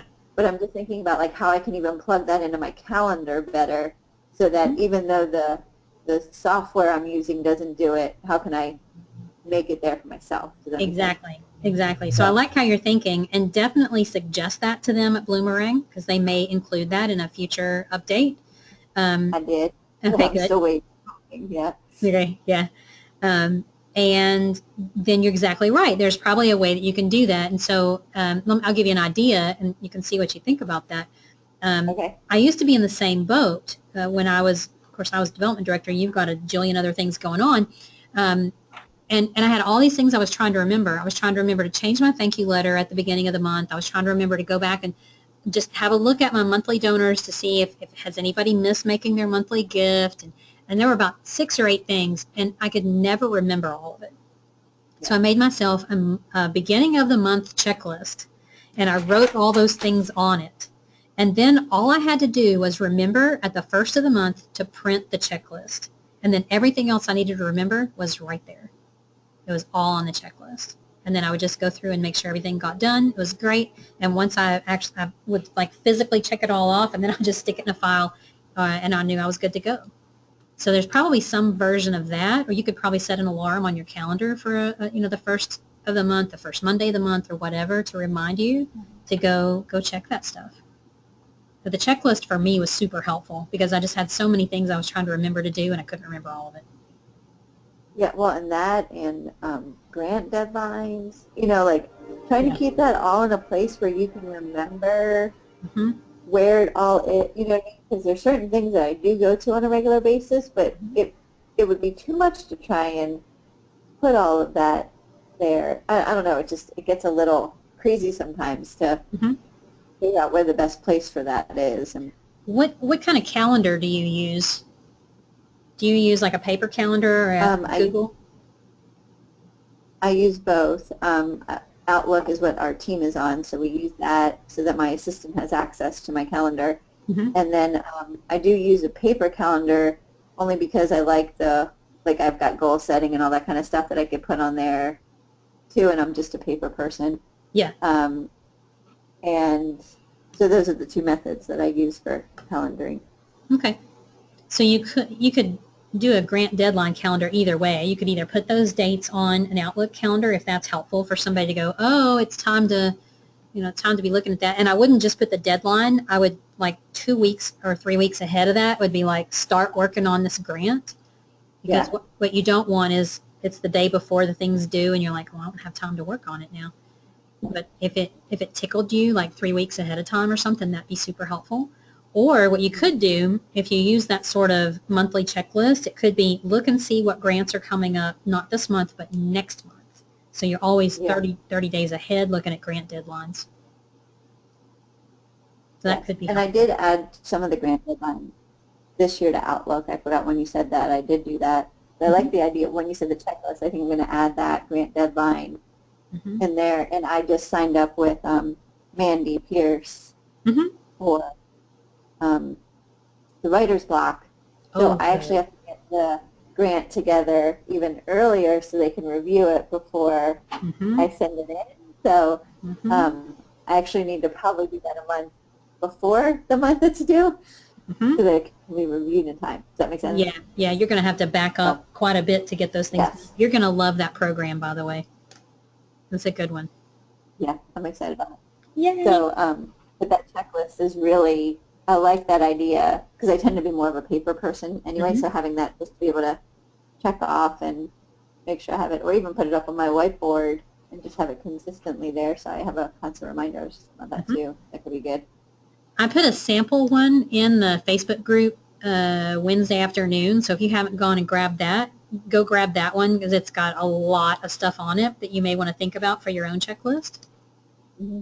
Okay. Mm-hmm. Yeah, and I need to watch that video, so I'll do that too. Yeah, I think you'll enjoy that one. We got nerdy with the systems on Wednesday.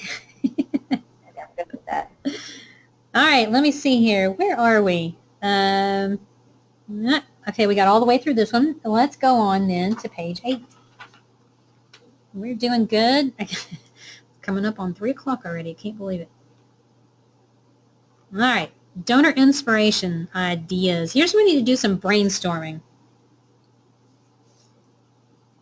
around inspiring donors to give, inspiring them to care. We already said there's some really easy things we can do, like telling stories, sharing photos. It would help if I would type correctly. Video. And this could be video of programs in action, client stories, volunteer testimonials. I mean, this could be a lot of different things. Video is super hot right now. So you could do video of a lot of different things. But I want you to just think more. And you may want to go back to that list of why people give to your organization to think about, is there something else that you could be doing to inspire your donors?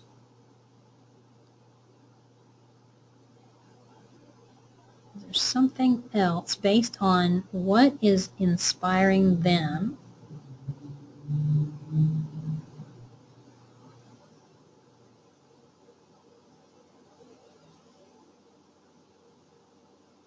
I'm going to give you a minute to think about that.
So did anybody come up with something else that we could share?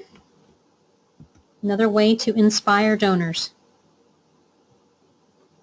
I wrote down thank you notes from participants. Mm-hmm. Yep. Phone call thank yous, whether that's from a board member or you know thinking even some of my program coordinators would be good to just say, hey, I heard that you had given to this, and I just want you to know what happened because Mm-hmm. of that, Mm-hmm. and not just hearing it from me all the time. That would be good. Mm-hmm. And then we're now doing thank you cards especially through this campaign. Mm-hmm. We've basically taken all of our campaign pictures and put them on cards that we're using as handwritten thank you notes. Nice. So, you know, that would inspire too, because now they're like, oh, who is this person and what happened in their life? And, you know, so it Mhm. kind of, it's not just I'm giving them something, there's a face attached to it. Mhm. Um, so I feel like that inspires them as well. And then on-site testimonials, I always try to have a participant with me to share their own story when we Mm. can do events and that kind of thing. That's extremely impactful. I love And that. probably the best above all, right, if you can have somebody tell their own story of why um, the organization has affected their life and have them thank the donors themselves. I mean, there's nearly a dry eye in the room most of the time when that happens. So, Yep, absolutely. I was at an Ask event for Habitat for Humanity. This was probably about a year and a half ago, and they had a family there that had just gotten into their own home. And if you've never been to a Habitat dedication or an event, they're amazing, amazing, very powerful, very emotional. So this family, they had shot a video, and so they showed the video of this family, so we kind of got the story and so forth. And after the video, they brought the family up. That was the mom and dad, and she opened her mouth and got two words out, burst into tears. She just was so overcome with the emotion. And so as you can imagine, the whole place just melted. And everybody's like, where's the pledge card? Just give it to me now. Don't need to hear anything else. Come on, let's go. It was kind of funny. But yeah, that hearing from participants themselves is crazy powerful. That's a good one, yeah. Dolan. I'll share another one. I remember one of the jobs that I had, I worked at a program that was after school music lessons. So like music lessons for kids who couldn't afford it otherwise. And it wasn't a very old program, but I remember one day we got this letter from this boy who he had been through the program, he graduated high school, going on to college, and then he had written back to thank us for everything that he had done and then talk about how much of a difference music had made in his life and how it had set him up for success and so forth. We stood and cried reading this letter, and I'm like, all right, sorry, got to take it right now and copy it. I got some donors I got to send it to. It was very powerful to be able to share that with some of our donors to say, this is what you made possible. Your donations help us provide these lessons to kids like this, and this is Yeah. powerful. So yeah, those thank you notes from participants, that's powerful too. Yep. Yep, it's all, I think anytime we can hear directly from them, it's amazing. It's amazing to hear what's actually, I was just thinking too, yep, go ahead. oh, I'm sorry. No. Um, one of the things that we have, and this may hopefully spark some ideas for some other people, that because of one of the programs, the way we have it set up, it's a job training program, and they actually make product. So one of the things we did this past year was I had them make, our word for this past year was grow, because that's what we're doing all year, in a variety of different ways. And I used that word at our annual event, too. It was the name of our Mm. event. So later in the year, kind of midsummer, to give a thank you to our larger donors, they made boxes and we put the word grow on there, and then we added the candy that the girls made, and then I had them go out and deliver it to them. So that was really powerful Oh, that's for awesome. individuals to be able to meet them, and a lot of them got into some really great conversations, and I think it benefited the donors, but the girls were like overwhelmed because of them being able to see where that support has come from and the donors taking so much interest in them. Mm-hmm. So it was a blessing on both sides for that. Um, and then the other thing is when we do our annual events, we make sure, actually, except for our golf tournament, we make sure that we have participants at every event that we Good. do, Mm-hmm. so that there's a direct correlation there. And we've incorporated the testimonial, of course, but we call everybody that we serve neighbors. So our neighbors are actually at the event serving the donors Mm. or participants in some way. So that's just another way that they can be inspired, because now it's not just, oh, I'm hearing these stories. Now I'm really meeting them and they're coming alive and Mm-hmm. getting to ask questions. And all that kind of stuff. Mm-hmm. And in one piece of that, just to kind of maybe trigger some thoughts for other people too, we do our graduations, like our major graduations of milestones that our participants go through Mm-hmm. at our event. Mm. So the graduation itself becomes a really big piece of that. And again, it just, I mean, the participants get like a standing ovation by the time that's done. So that will be part of our Ask event for this year. So hopefully that'll help a lot too. So That's awesome. I can think of a couple of other events that I've been to where they had a similar thing where they either had their program participants there, or one event I was at, they had a program participant sitting at every table. So there was somebody at your table who had participated in the programs, and so you had the chance to talk to them and ask them questions, and that was pretty cool. yeah, Yeah. yeah, we've done that too. It's just sometimes hard to get at every table, but we either try to do a participant or a volunteer Yeah. or a board member at every table. Yeah. Because They're like the host. yeah, your volunteers sometimes can tell just as good of a story as somebody else, you know, Yeah. because they're right there in the middle of it every day. That's cool. All right, sounds like you got a lot of good stuff rocking and rolling.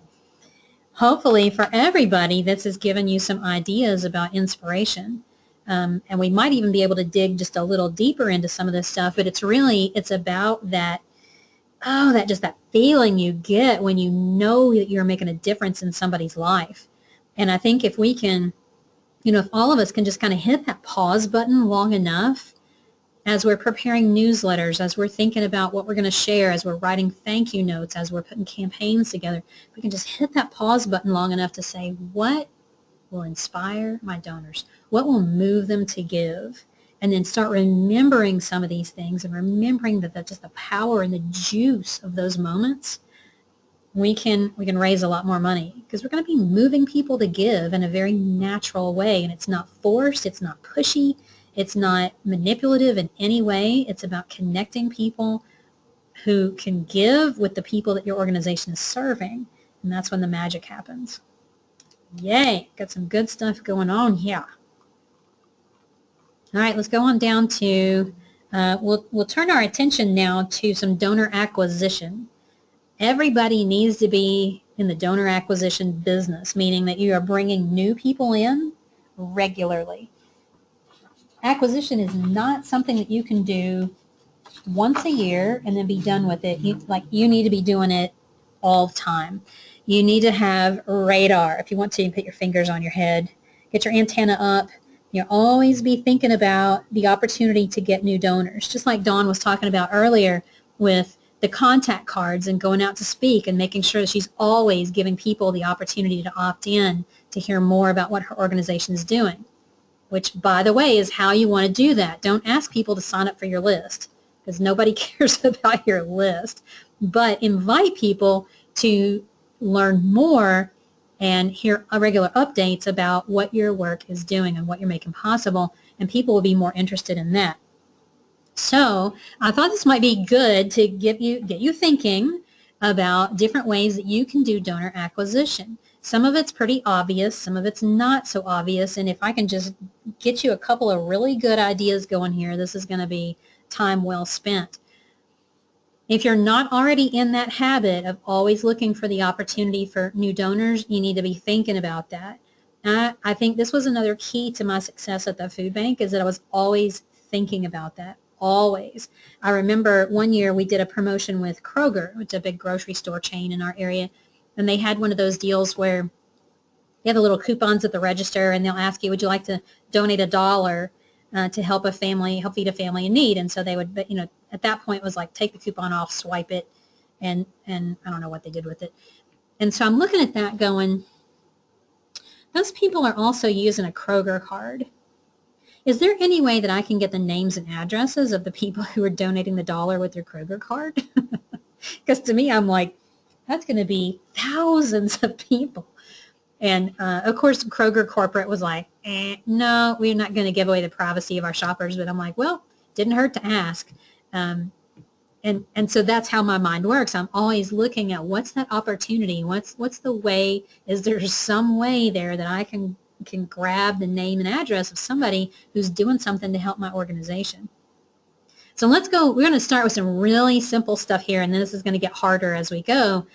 So we got a table here on page 9 for finding new donors. And I want you to think about these different categories of people in terms of current and former. So think about friends. You got your current friends and your former friends. And I don't know about you, but I've got some friends that like, I don't, I'm done. Done with them. And then I've got friends that like, we just haven't connected in a long time, but they might really care about this organization and what I'm doing now. And if you don't want to do anything with former friends, that's fine. But really think about who is in your circle of friends that you've never asked to give to your organization. And I guarantee every single one of you have somebody. There's somebody in your sphere of friends that it's just never occurred to you to ask them. Ask them. How about family? Former family. That's kind of funny, right? Staff. Think about your staff. Do you ask your staff to give? If you don't, you should. Ask your staff. They may not give much, but that's pretty powerful if you can tell your donors in the community that you have 100% staff giving. Now, I've worked with a couple of different organizations in the last year or so that the majority of their monthly donors are actually staff, which I think is very cool. That speaks volumes to me about how much the staff cares about that organization. You might even, there may be some former staff, just depending on the circumstances of how they left, that you might ask to give. How about board members? You better have right here 100% giving. If you don't have 100% board giving of your current members, you need to go work on that until you do. A lot of donors, a lot of foundations, they're very savvy. They want to know that your leaders of your organization are giving. And some of them want to know how much are they giving. So as a group, how much is your board giving? How much is your board giving to a specific campaign? Anytime we work on capital campaigns, that's one of the first things they want to know. How much is your board committed to this campaign? So you want to make sure you've got 100%. This category over here is probably the most missed category. So we're going to just put some exclamation points here. A lot of times when people roll off a board, and this has happened to me, this has absolutely happened to me, a board that I was on for many years, and then I rolled off because that's what was in the bylaws. I never heard another thing from them unless I would get the same news stream that everybody else was getting. After I'd put hours and hours and hours in as a board member and served on committees and put things in place and helped make things happen, it was like the minute that I rolled off that board, they forgot who I was. And I never got personal updates anymore. I would get like the occasional newsletter, which that group still does not do a good regular newsletter. And to me, that was very frustrating. I'm to the point now where I just really don't want to give to that organization anymore because they showed me they're not paying attention and that I personally don't really matter. They dropped me. So be careful about that. If you've got board members who roll off because it's time for them to roll off, you need to put some kind of system in place to keep up with them, some kind of system to keep the communication going, keep those warm touches going. Because those people, if they've given their time and they used to give their money, they'll continue to do that, but you need to nurture them. So let's say need a system here. Think about volunteers. Now, volunteers, this is an interesting one. You will have some volunteers who will give money, and you will have some volunteers who absolutely won't. And don't worry about the ones who don't. They see their gift of time as their gift to your organization, and that's fine. But you do want to ask them, give them the opportunity to give. If they want to, they will. If they don't, they won't. No problem. How about your former volunteers? Maybe people who used to volunteer, but they quit because they, something happened in their life and they just didn't want to spend their time there anymore. Ask. So both of these, I would say definitely ask. For some of you, your program users, people who are participating in your programs, might be good candidates to make a donation. Maybe or maybe not. You'll know. You'll have good. You can give your own personal guidance to that. How about vendors, people who you are spending money with, or people who you used to spend money? This may be some low-hanging fruit here. I'll tell you, just about every time I've ever gone and asked a vendor to give, they either say yes, or they drop the cost, or they decide to start giving us their service for free. So that was really worth it. So that may be some real low-hanging fruit for some of you, just to go ask your vendors if they would like to support your organization. Then you may have supporters. So people who are supporting you in some way, but they're not giving monetary donations. Maybe they're giving in kind. So for some of you, got maybe a thrift store, or they're using services. They're interacting with your organization in some way other than giving you money. Well, maybe they are people that you want to ask, just like we were talking earlier about Natalie and Megan with their clinic, and people coming in to use the clinic services. Those are good donor prospects right there. And maybe even, so you definitely want to ask there. Maybe even former supporters. If you think about donors, you definitely want to ask your current donors to give again. And actually, I'm going to talk in a minute about how do you get your donors to bring their friends along. But what about lapsed donors? You definitely want to have a strategy there for renewing people or preventing the lapse. So there's an amount of time that you can use to define an active donor. I usually use 18 months. If somebody has given in the past 18 months, I count them as an active donor. If it's been more than that, they're lapsed. And honestly, that may be too long. You may want to use 12, you can use 15, whatever you want to use doesn't really matter, but define it and then watch. And when people start getting close to that 15-month or 18-month mark, then you want to reach out to them and encourage them to renew their support so that they don't lapse. Once people lapse and they've stopped giving, it's difficult to get them re-engaged. It's not impossible, but you won't get as many of them back in. One of the best ways to prevent the lapse, consistent communication. Tell them the stories, show them the photos, show them the video, keep them interested and motivated, and keep them inspired, and they'll keep giving. Event attendees. You need a strategy here. Depending on the event, if it's an ask event, that's usually pretty easy. If it's an event like a golf tournament or a 5K or something like that, it is difficult to convert those event attendees into donors. It's not impossible. It can be done, and you definitely need a strategy here. You can't just send them a letter or an email and go, hey, thanks for attending our golf tournament. Why don't you give to help us do blah, blah, blah. See, the thing is, people don't come out to your golf tournament because they love your organization. They want to be outdoors and drink beer and play golf all afternoon, frankly, is what they want to do. So you will be able to convert some, but not all. So just know that going in. Facebook fans. Definitely ask. Here's what I think about Facebook.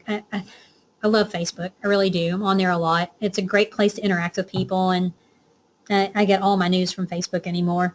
When we had the fires in Gatlinburg, I was actually in New Orleans. I was doing a workshop, and I got better, faster, more accurate information from Facebook than I did from the TV channels that I was watching their websites. So I was watching the local TV on their website and watching some live stream.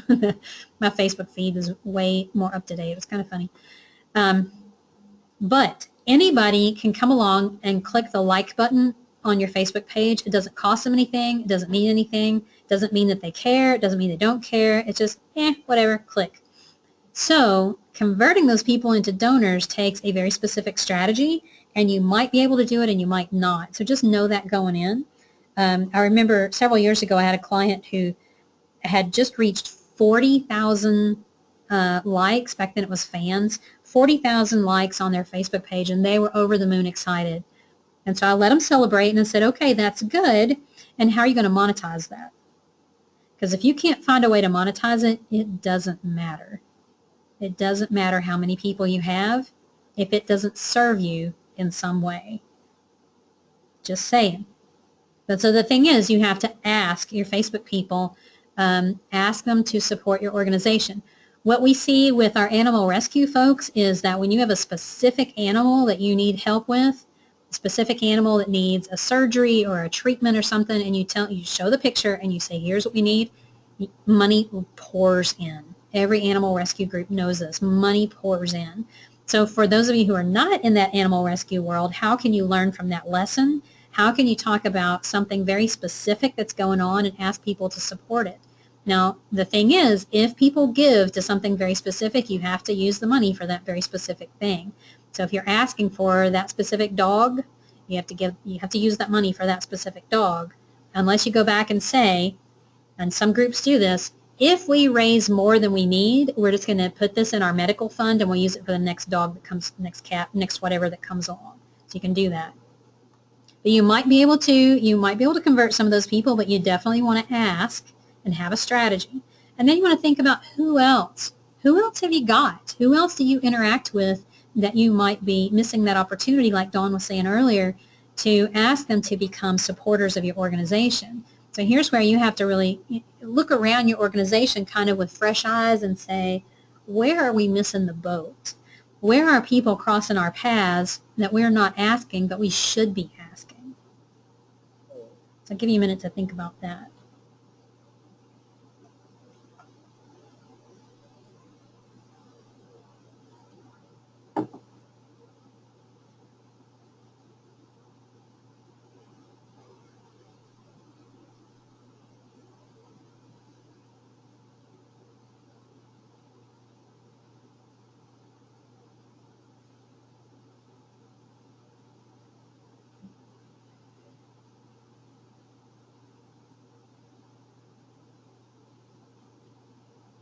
This may be a really good one to kick around with your staff or with your volunteers. When you help them understand that you're looking for people who are interacting with your organization in some way and you'd like to invite them to become donors, what's a good way to do that? And just get their perspective, see what they think. So once you go through and fill out this worksheet, then you can see where some really good opportunities are. Maybe you think, oh, dang, we're totally missing the boat here with our past board members. We need to go after them. We need to ask our current volunteers. We need to ask our vendors. You can probably pick, and if you want to grab a highlighter and just highlight about 3 of those and start with those in 2017 and see how many donors you can get just from those places. That's some pretty low-hanging fruit, and I think you could probably, almost all these people, you probably could go after without really spending much money. So you could do some asks by email, you could pick up the phone. There's probably a lot of different ways to do that. All right, questions, comments about that? Cindy, can you, I mean, I'm thinking about a few vendors, but can you give a few examples just to kind of spark my creativity going? Mm-hmm, you bet. So when I was at the food bank, we had, there were 2 different ones that we had great experience with. One was our pest control company. Because if you're going to have a warehouse full of food, you better have pest control. Right. So we had them, and I remember that I met the guy. Actually, he came to one of our golf tournaments. The guy that owned the company was at our golf tournament, and I remember talking to him and mentioning to him that I would love for him to come by and have a tour. And he had sent somebody, one of his employees or whatever, to set up the pest control. And so I invited him. He came by for a tour. He got so excited and so moved. He said, we're going to continue to provide your service, and we're not going to charge you anymore. We're going to give it to you for free. Yeah, which was really awesome. And then the same thing happened with our our garbage service, which just cracked me up. So the director that I worked with there, she was fanatical about thanking people, which was really a great habit to be in. She used to drive me crazy. 5 minutes after the event was over, she's like, where are the thank you letters? Let's go. I'm like, give me a minute. I'm still trying to unpack here. So I used to laugh that, like, she's going to have me thanking everybody, even the guy that takes out the trash. And next thing I know, she's like, I want you to send a thank you letter to the garbage company. I'm like, are you kidding me? We're paying them to empty the trash. And now I have to thank them. So I did. We sent this thank you letter with some information about what organization was doing, invited them for a tour. I don't remember if they came or not, but next thing we know, they're emptying the dumpsters for free. Wow. You just never know until you ask. Never know. I worked with an education foundation many years ago, and we asked the school system for a list of their top vendors, like who are you spending the most money with? And one of them was Coca-Cola. They had Coca-Cola, what do you call those things? The vending machines. sorry, a little brown out there. They had vending machines, you know, in every school in lots of places, and they were making a lot of money off of it. So we approached Coca-Cola and said, okay, here's what we're trying to do. We have this many kids in the school system who are on free and reduced lunch. We know they're struggling in school. We're trying to provide tutoring. We're doing this. We're doing that. We would love for you to come on board and be a sponsor of what we're doing. Your donation's tax deductible, blah, blah, blah. And I don't remember how much that we asked them for, but they turned around and gave us like a $10,000 sponsorship for the program. Wow. Yeah, because they were making a lot of money from the school system, and the school system partnered with us, and we went and asked Coke, and they said yes to 10 grand, which was pretty cool. Yeah, that's awesome. Yeah. So just look at who you're spending a lot of money with, or maybe who your program participants spend a lot of money with, and go ask them for a donation, because you just never know. Never know who may say yes. You know, if you don't ask, the answer is always no. And sometimes when you ask, the answer is no, and sometimes it's yes. And sometimes you may run across a vendor that you may have to strategize a little bit. You know, you may want to think about, okay, who do we know that knows somebody there? And that was definitely the tack that we took with Coca-Cola.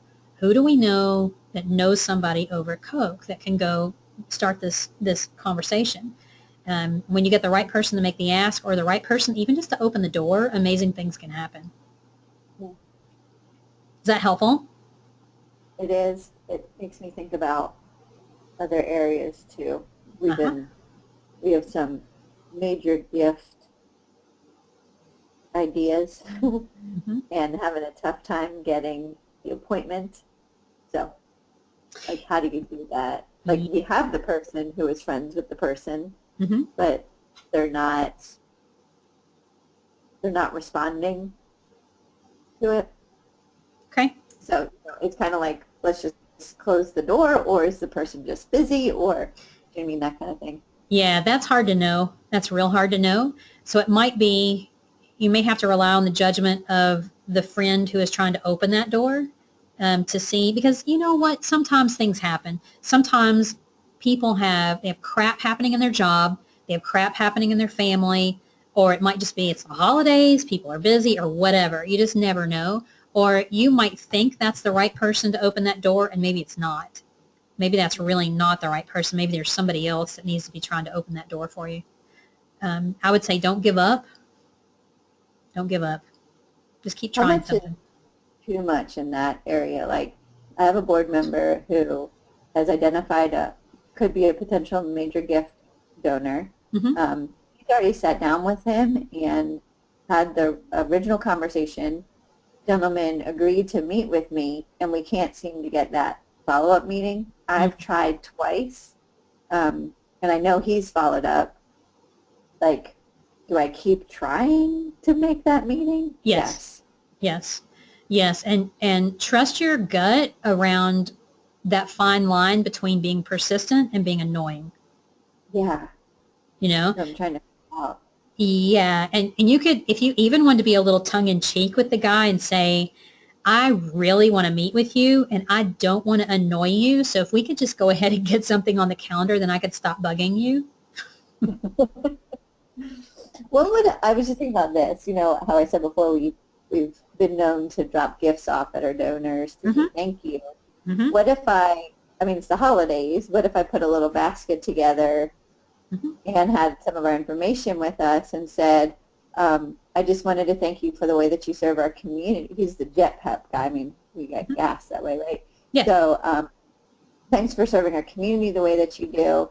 I still would love the opportunity to sit down and just chat with you. Can we do that soon? Here's my information. Do I leave it at that, or do I follow up, or do I put in there like, I will follow up with you? Every time I've called, I'm leaving a message. He's never there. Does he have a secretary? Yes. Call that person. Here's what I would do. Call the secretary, tell her who you are and what you're trying to do, and that you need her help. You need her in your corner.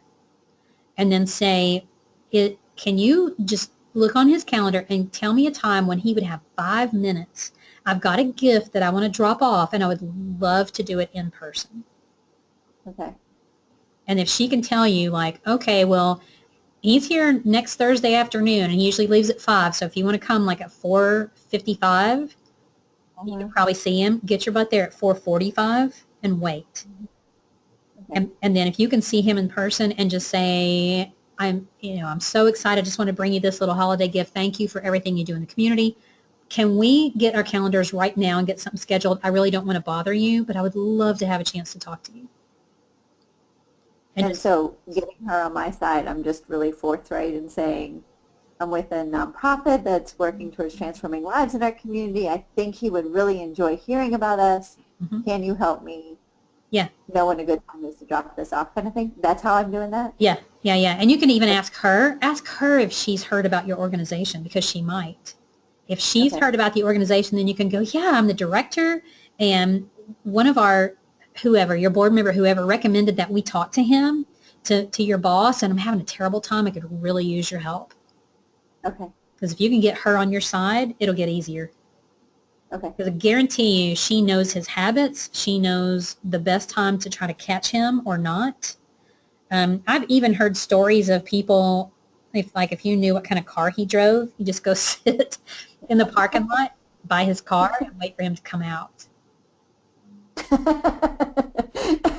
Is that not borderline stalking? I know, it gets a little creepy, but I think if you come at it from that point of view of, I just really, really, really want to talk to you, and I'm not going to give up. Yeah. Okay. Yeah. Really don't want to. Yeah, I really don't want to annoy you, but I would love to have some time to talk to you. If you could even just give me 20 minutes, we could have a conversation. Okay. Yeah. Just stay on it. That's good. Thanks. Okay. Yeah, you're welcome. You're welcome. That was like a bonus. There you go. Talk about strategy for major donor. All right. Well, I mean, that is still a new donor. Yeah. You know, it's not listed on here, but it's still, because even after you find the new donor, it's like, that's where I go, okay, now what am I saying to my new donor? You know what I mean? Like, how am I introducing that conversation?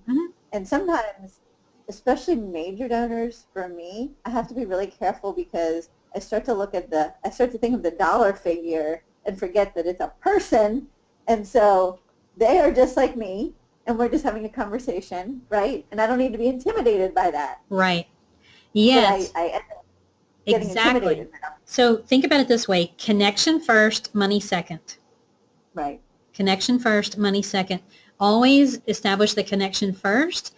If you can have some conversation with him, or with anybody really, about what they care about and what they know. You know, ask them a few things about what they know about the people that you serve. What do they know? What do they know about adult literacy? What do they know about fill in the blank program? And just go at it that way. Get them started talking there. So it's not necessarily about your organization. It's not about your program. It's about the people that you serve. Establish the connection.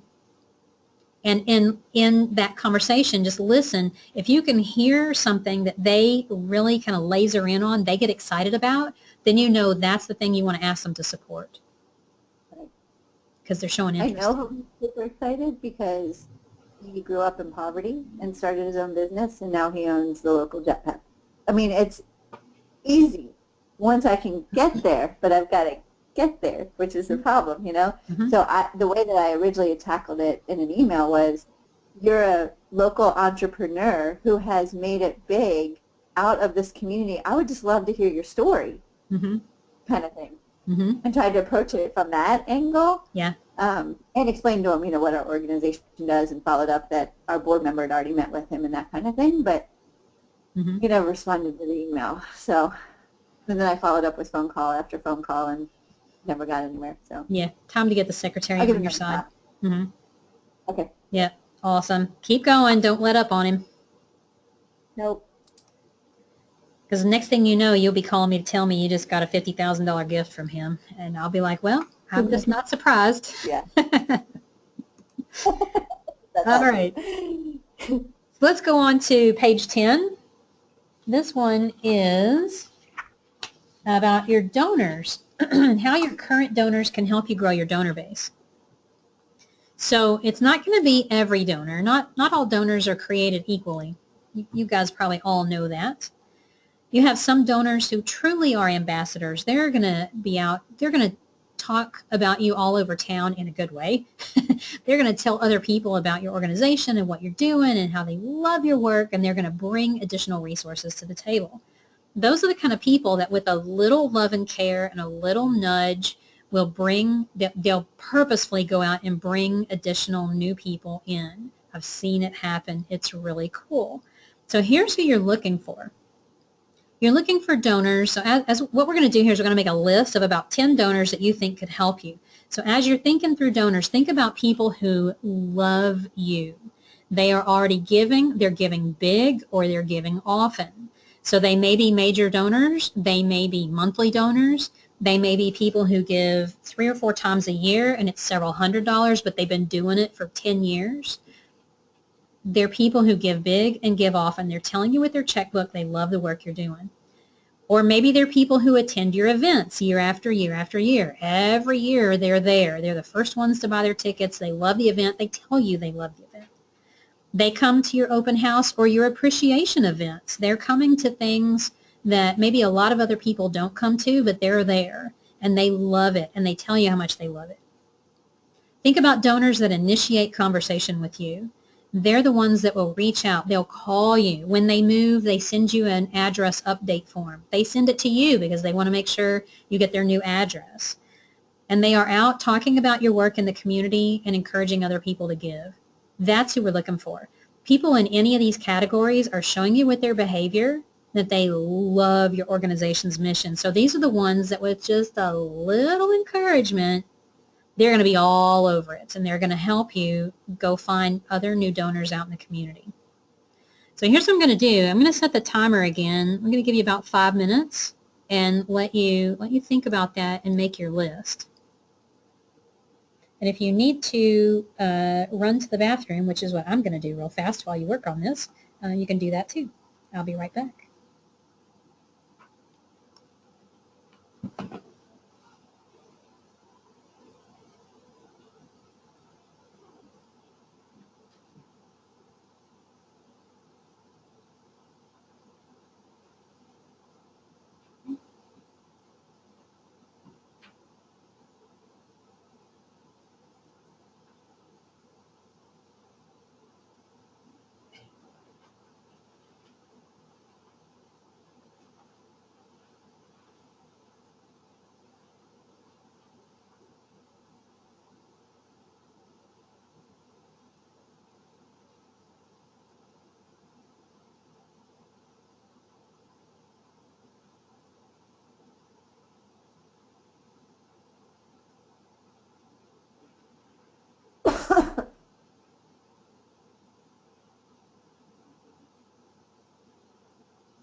Alrighty, so our time is up. Okay, Dawn, assuming these are all non-board members, well, they could be board members, I guess, if there's somebody that can help. Really, what I'm looking for here in this group, I'll go back on this page. I'm looking for people here that are willing to help. They're willing to bring people in, whether it's they're going to just flat give you names, or they're going to send an email to friends and invite them to give, or they're going to bring people in for a tour, or they're going to take action. You know how sometimes with your board you can ask them to do stuff, and one or two of them will, and the rest of them just like, they just kind of fall off and they won't do anything. That's not what we're looking for. We're looking for people here that if we ask them to help, they're going to jump to it. They're excited. They want to help. They're going to give you ideas. I'll give you a good example of this. I helped a group just outside of Atlanta do an Ask event last year, and they had a donor that they invited to come to the event, and she asked a few questions, and once she understood, she brought 30 people to the event. It was the craziest thing I've ever seen. This woman was so excited, she brought 30 people to the event herself, which was crazy. That's the kind of person that we're looking for. That's the kind of donor. That's the kind of supporter that they're like, I just love the work your organization is doing, and if somebody asks them, they're going to be all about it. They're gonna jump in. They're going to want to help in whatever way that looks like. I think there's a lot of people out there. I think there's a lot of people who would be willing to help if we just ask them. And I think the ask is really important. I think about myself. I don't see myself as like, I'm not really connected to a lot of what I would consider wealthy people. I know a lot of people. And if somebody emails me and says, will you help? I'm going to be like, just depends on which way the wind is blowing that day. If somebody picks up the phone and calls me and says, here's what we're doing, is there any way you would help? That's a whole different thing. That's a whole different conversation between the email and the phone call. So I encourage you, if you want to ask some of your donors to help, pick up the phone and call them and be very specific about the help that you're looking for. And so if you want them to help grow your donor base, put some structure around it, whether that's an online campaign, and we would love your help, or if you can, for Dawn doing the lunch and learns, if you would bring 5 people to a lunch and learn sometime in the next 3 months, that would be a super easy way probably to fill some of those. And the nice thing is birds of a feather tend to flock together, so friends of your donors are going to probably be very much like your current donors, and they're going to care about some of the same things, which is really cool. All right, questions or comments about this one?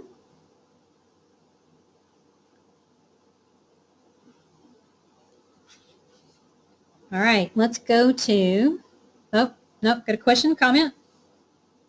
Well, I was just going to say, even looking at this, I'm trying to think of different things I'm going to use with my board this year when we do either like a retreat or planning or something like that. And I think this one could be also beneficial because they can think through some of the people that they've been interacting with. Mm-hmm. As our donor base gets larger, it's harder for me to know everybody. Mm-hmm. But there's names on that list that they know because they brought them in already, and they know the conversations they're having, right? Mm-hmm. And then there's people that I know that I'll bring them up as a possible board member or committee member, and they'll be like, well, who is that? Remind me again. Yeah. You know what I mean? So, and I know what that person's doing, and I'm hearing, like, every time I run into them, all they talk about is your organization. I'm thinking, well, geez, how can I leverage them better? But some people it's just hard because they're so involved in everything, and the best thing they can do is just let them go and let them talk about us all the time, and getting them on a committee or board would just bog them down with something else, but it's just trying to figure that out, how to give them the tools they need so that they can be involved and be educated so they can bring others in, even if they're just the mouthpiece out in the community, but know that they're valued as that kind of thing. So what you could do at a board retreat is do this sort of thing, like who are our top 10 donors who could really help us grow our donor base, and do it as a group. so that it's Yeah. not like one board member sitting down going, well, I only know 2 donors, and so I'm only going to put that down. Do it as a group and let them see if they can come up with 10 names as a group. Okay. Mm-hmm. They'll feel better That's, about it. Yeah, because when individuals sit down and they can't come up with, they're gonna be like, what am I even doing on this board? I don't even know any people. yeah. Yeah. Okay. Cool. Good Yeah. stuff. This will be a great exercise for your board too. And you might even open it up to maybe even just instead of donors, you could just say 10 people who could help us grow the donor base. So it doesn't have to Yeah. necessarily be current donors. It could be somebody outside and let them work on that as a group. That could be interesting too. Yeah. Well, Which they, with our lunch and learns, I had assigned each one of them to that. You'd mentioned that as an idea. mm-hmm. Um, like you said, some of them did better than others. Some of them Yep. totally forgot that they had a date and nobody's showing up to that. And so that's fine. But I mean, for most of them, they did really good job. So Mm-hmm. Yeah, that's common. Just so you know, that's very common that some of them will do that. There's actually something called the rule of thirds when it comes to boards. A third of them will meet your expectations, a third of them will disappoint you, and a third of them will wow you. It's pretty true. that sounds about right. Uh-huh. Uh-huh. Every board I've ever been a part of, I look around and I'm like, yep, the rule of thirds is holding true. It's And I mean, in some ways, it's like they all bring something a little different. uh-huh. So somebody might wow you in one way, and then somebody else helps, in another. And Uh-huh. but it's sometimes frustrating when you need them to all wow in Yeah. one way. I know, I They get don't. that. And Yeah. it's just one of those things. You build your board as good as you can, and then that's all you can do. And then somebody may come in who really wows you in one area, and then something happens in their life, and then they just can't give as much time anymore. And what do? You can't do anything about that. No. All right, so let me go on then. As I mentioned, you might change this instead of just donors. What about people in general? And that's what this next piece is on page 11. Centers of influence. So let me explain what this is, and then we're going to do the same thing. I want you to jot down 12. 12 centers of influence for your nonprofit. So a center of influence is somebody, or it could be an organization, it's somebody who has the ability to really help you out. Either it's maybe it's a church where the church itself and a lot of the members are very in line, they're very aligned with your mission, and they're likely to really care. Or maybe it's somebody who owns a business who, if they got on board with your organization, like everybody else would get excited and on board. Maybe it's the head of an organization in town that the membership is full of people who are great prospects for your organization. But these are people who are key. And if that person says yes to helping your organization, like it's going to open crazy doors for you. So think about who those centers of influence might be for your organization and see if you can get to 12. You probably can get to 3 to 6 pretty easily. See if you can push all the way through to about 12. And I'll set the timer again, give you some time to think about this. Who are your centers of influence?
Alrighty, so our timer's all up.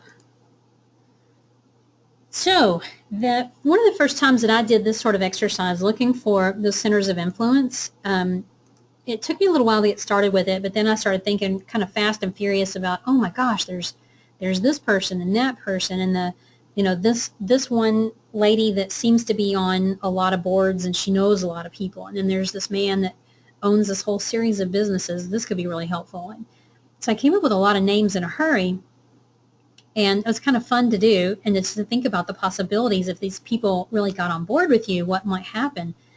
What I want you to do then is go back through this list and grade them all.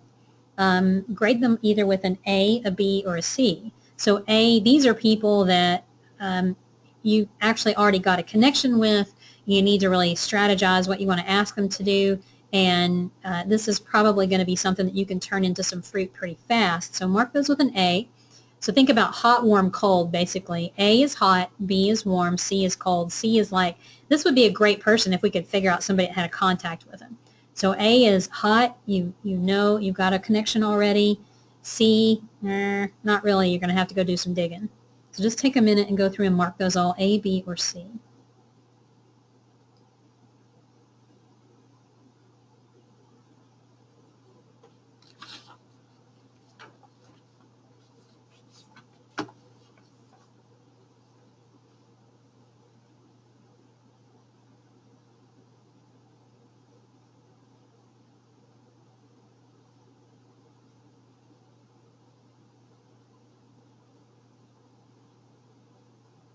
That's another good exercise to do with your board, to have them come up with who they think are centers of influence in the community and to rank them. You'll be pleasantly surprised, I think, what your board will come up with there. And then you can have some conversation around what really makes a center of influence and who the best ones are, because some of your board members are going to think, like, the head of the Chamber of Commerce, this is somebody we need, and somebody else is going to go, no, it's the pastor at that big new church. And then you get the opportunity to have some real conversation about what does it mean to help your organization, what these people can really bring to the table. That'd be really healthy for your group. All right, so the last thing that I want to do today, I cannot believe these 3 hours have flown by. Oh my gosh. So we've gotten you into some ideas about retention and acquisition and kind of growing your organization. I want to circle back around to something that I mentioned early on, and that is your mindset and really taking care of yourself. I know that every single one of you, you're like me. You're very driven. You're very passionate. You're willing to do whatever it takes to help people because that's just who you are. And one of the dangers for us, for those of us we're passionistas, basically is what we are, we can burn out. If we're not careful, if we don't purposefully take care of ourselves, if we don't make sure we get those off days, if we don't make sure we get the fun time, it can get really ugly really fast. I've been in that spot myself. And so I'm very conscious about this now of making sure that I get my fun time in, and whatever that looks like for you. So we're going to walk through this last worksheet. And I want you to think about the ways that you feed yourself. I'm not talking about food. I'm talking about if you crave quiet time on the weekends like I do. I'm a total introvert. And I have to have my quiet time, and I read a lot. I read a lot of what I consider young adult trash. It's my guilty pleasure, but that's my quiet time. That's what I do, and it recharges my batteries. It's almost the same as plugging my phone in. When I plug in, I read a lot of ebooks. Then I can just I let go of everything. It's a quiet space. It's very healing for me. I also get that when I'm in my sewing room. Some of you may know, some of you may not. I'm a quilter, and I make a lot of quilts that I give away to Project Linus and other groups that serve kids. And that's a very special healing time for me. It's a different healing, but that's where I can really let my creativity out. I don't have to think too much, which is really kind of funny. I think because I've been doing it so long, I grab the fabric, I know how I want to cut it, I sew it together, and it's fun. And I like being able to watch the quilt come together. It's, like I said, it's a lot of fun for me. Now I do share some pictures on Facebook. If you're interested, I can show you some of what I'm working on now. I don't know. To me, it's kind of like, does anybody really want to see that? Just crazy quilts, whatever. Anyway, what is your thing that feeds you? Maybe it's yoga. Maybe it's like me, maybe you like to read. Maybe you like having a glass of wine with your friends or your family. Maybe that's how you feed yourself. Maybe it's exercise or spending time outside or with your pets. I used to spend a lot of time outside with my horses. I've not done as much of that lately, but that's another one that I love, just going out there when I've got time. I don't have to worry about getting dirty, because I get real dirty when I'm out there.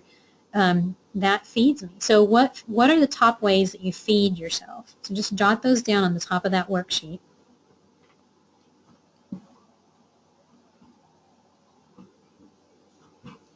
And you can move down to the next piece, which is, what do you need? I think there's an extra word in there. What do you need more of to be at your best in 2017? Do you need more time off? Do you need more support? Do you need more exercise? Do you need to eat better? Do you need more sleep? I'm going to guarantee you, all of you need to say yes to that one. What do you need more of to be at your best in 2017? When you're at your best, you're going to be able to make your plan a reality, and you're going to make some magic happen. What do you need more of? And the last question, you might want to just think about this one. You might be able to jot down something or not. What would you do if you knew everything was going to work out just fine? You didn't have to worry about failing. You didn't have to worry about what people were going to think. You didn't have to worry about anything. If you knew everything was going to work out, what would you try? What would you attempt? What would you do if you knew you couldn't fail? I think that's a really fun one to end with, since we are all about thinking big. We are all about making a huge difference in the world and taking a stand for people who can't take a stand for themselves, or animals, or the environment. We're all about changing the world and making it a better place.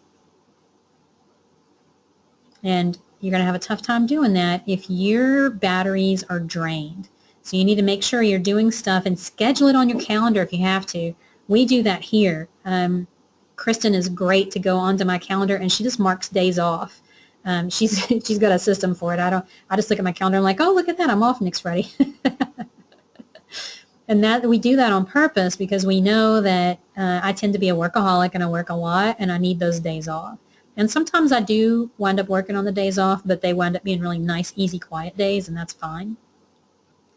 But take a page from Kristen's book and schedule your fun, schedule your time off, schedule your vacations, make it happen.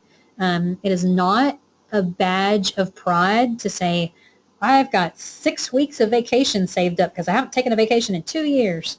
No. That is not something to be proud of. You need to have your downtime. You need to have your fun. So make sure you're doing that. All right, so now what? Now what are you going to do? We have covered a lot of ground today in about 3 hours. Isn't that crazy? The time has flown by. What are you going to do now?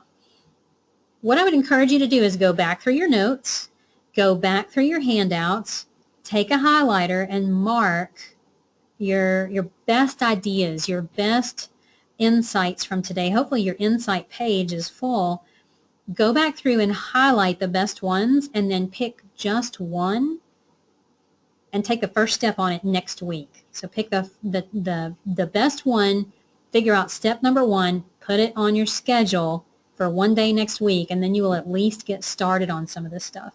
Otherwise, it winds up in a giant pile on your desk. I have a giant pile right over here under my hand of ideas and insights from a long time ago, and it'll just sit there.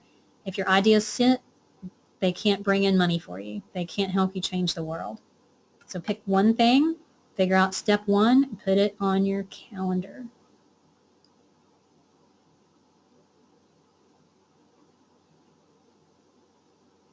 Okay, hopefully you've either got that done, or you're going to do that when we get done here. Make it happen, because otherwise this doesn't help anything, and that's not okay with me. It's not okay with you either. All right, so that is our planning intensive. Hopefully that gives you some great stuff to think about, some different ways to think about retention and acquisition. It gives you some more tools to use. If you have not been through the blueprint, you guys all have access to that. You should have had emails to that. We just did it a couple of weeks ago. If you don't, we'll make sure and get you the links to all of that. As always, as you're working through these things, the Facebook group is always open, so you can pop in there. And then in January, you'll get an email from Kristen. You guys all have a one-on-one time with me, and you get that scheduled. Or you can come to the coaching calls and bring your questions, bring your issues, and get your help there. So we've got a lot of support built into this program. Take advantage of it. Use it. And let's get you moving. Some of you guys are already doing an amazing job of raising more money, and I just want to be here to support you, to help you keep moving on, moving upward, to make even more amazing things happen. That's what we're all about. All right, so let me just ask, any parting thoughts, parting comments before we go? Just wanted to say thank you so much. Yeah? This was wonderful. Good. I have my first task is filling out the state of my nonprofit, so I've got all of that lined up, which I think will then help me to make sure I'm filling in the other pieces of it. Yep. After that. Yeah. And then the other piece is like scheduling the board retreat, because I think that has to happen early on in January. So Yeah. this has been extremely helpful. Okay, good, good. I'm so glad to hear that. Dawn, you're going to turn into just like me, being a data nerd and looking at data. I can see it coming. But now you're going to be even worse, because we've been doing some goal setting for next year will be our 3rd year. And so some of this stuff I've been able to pull out while we were talking. Now I can slice and dice it even more because of all the great ideas you gave me. So Good. Yes. No. You're welcome. Or thank you. Yay! Excellent. Yeah, you're gonna love it.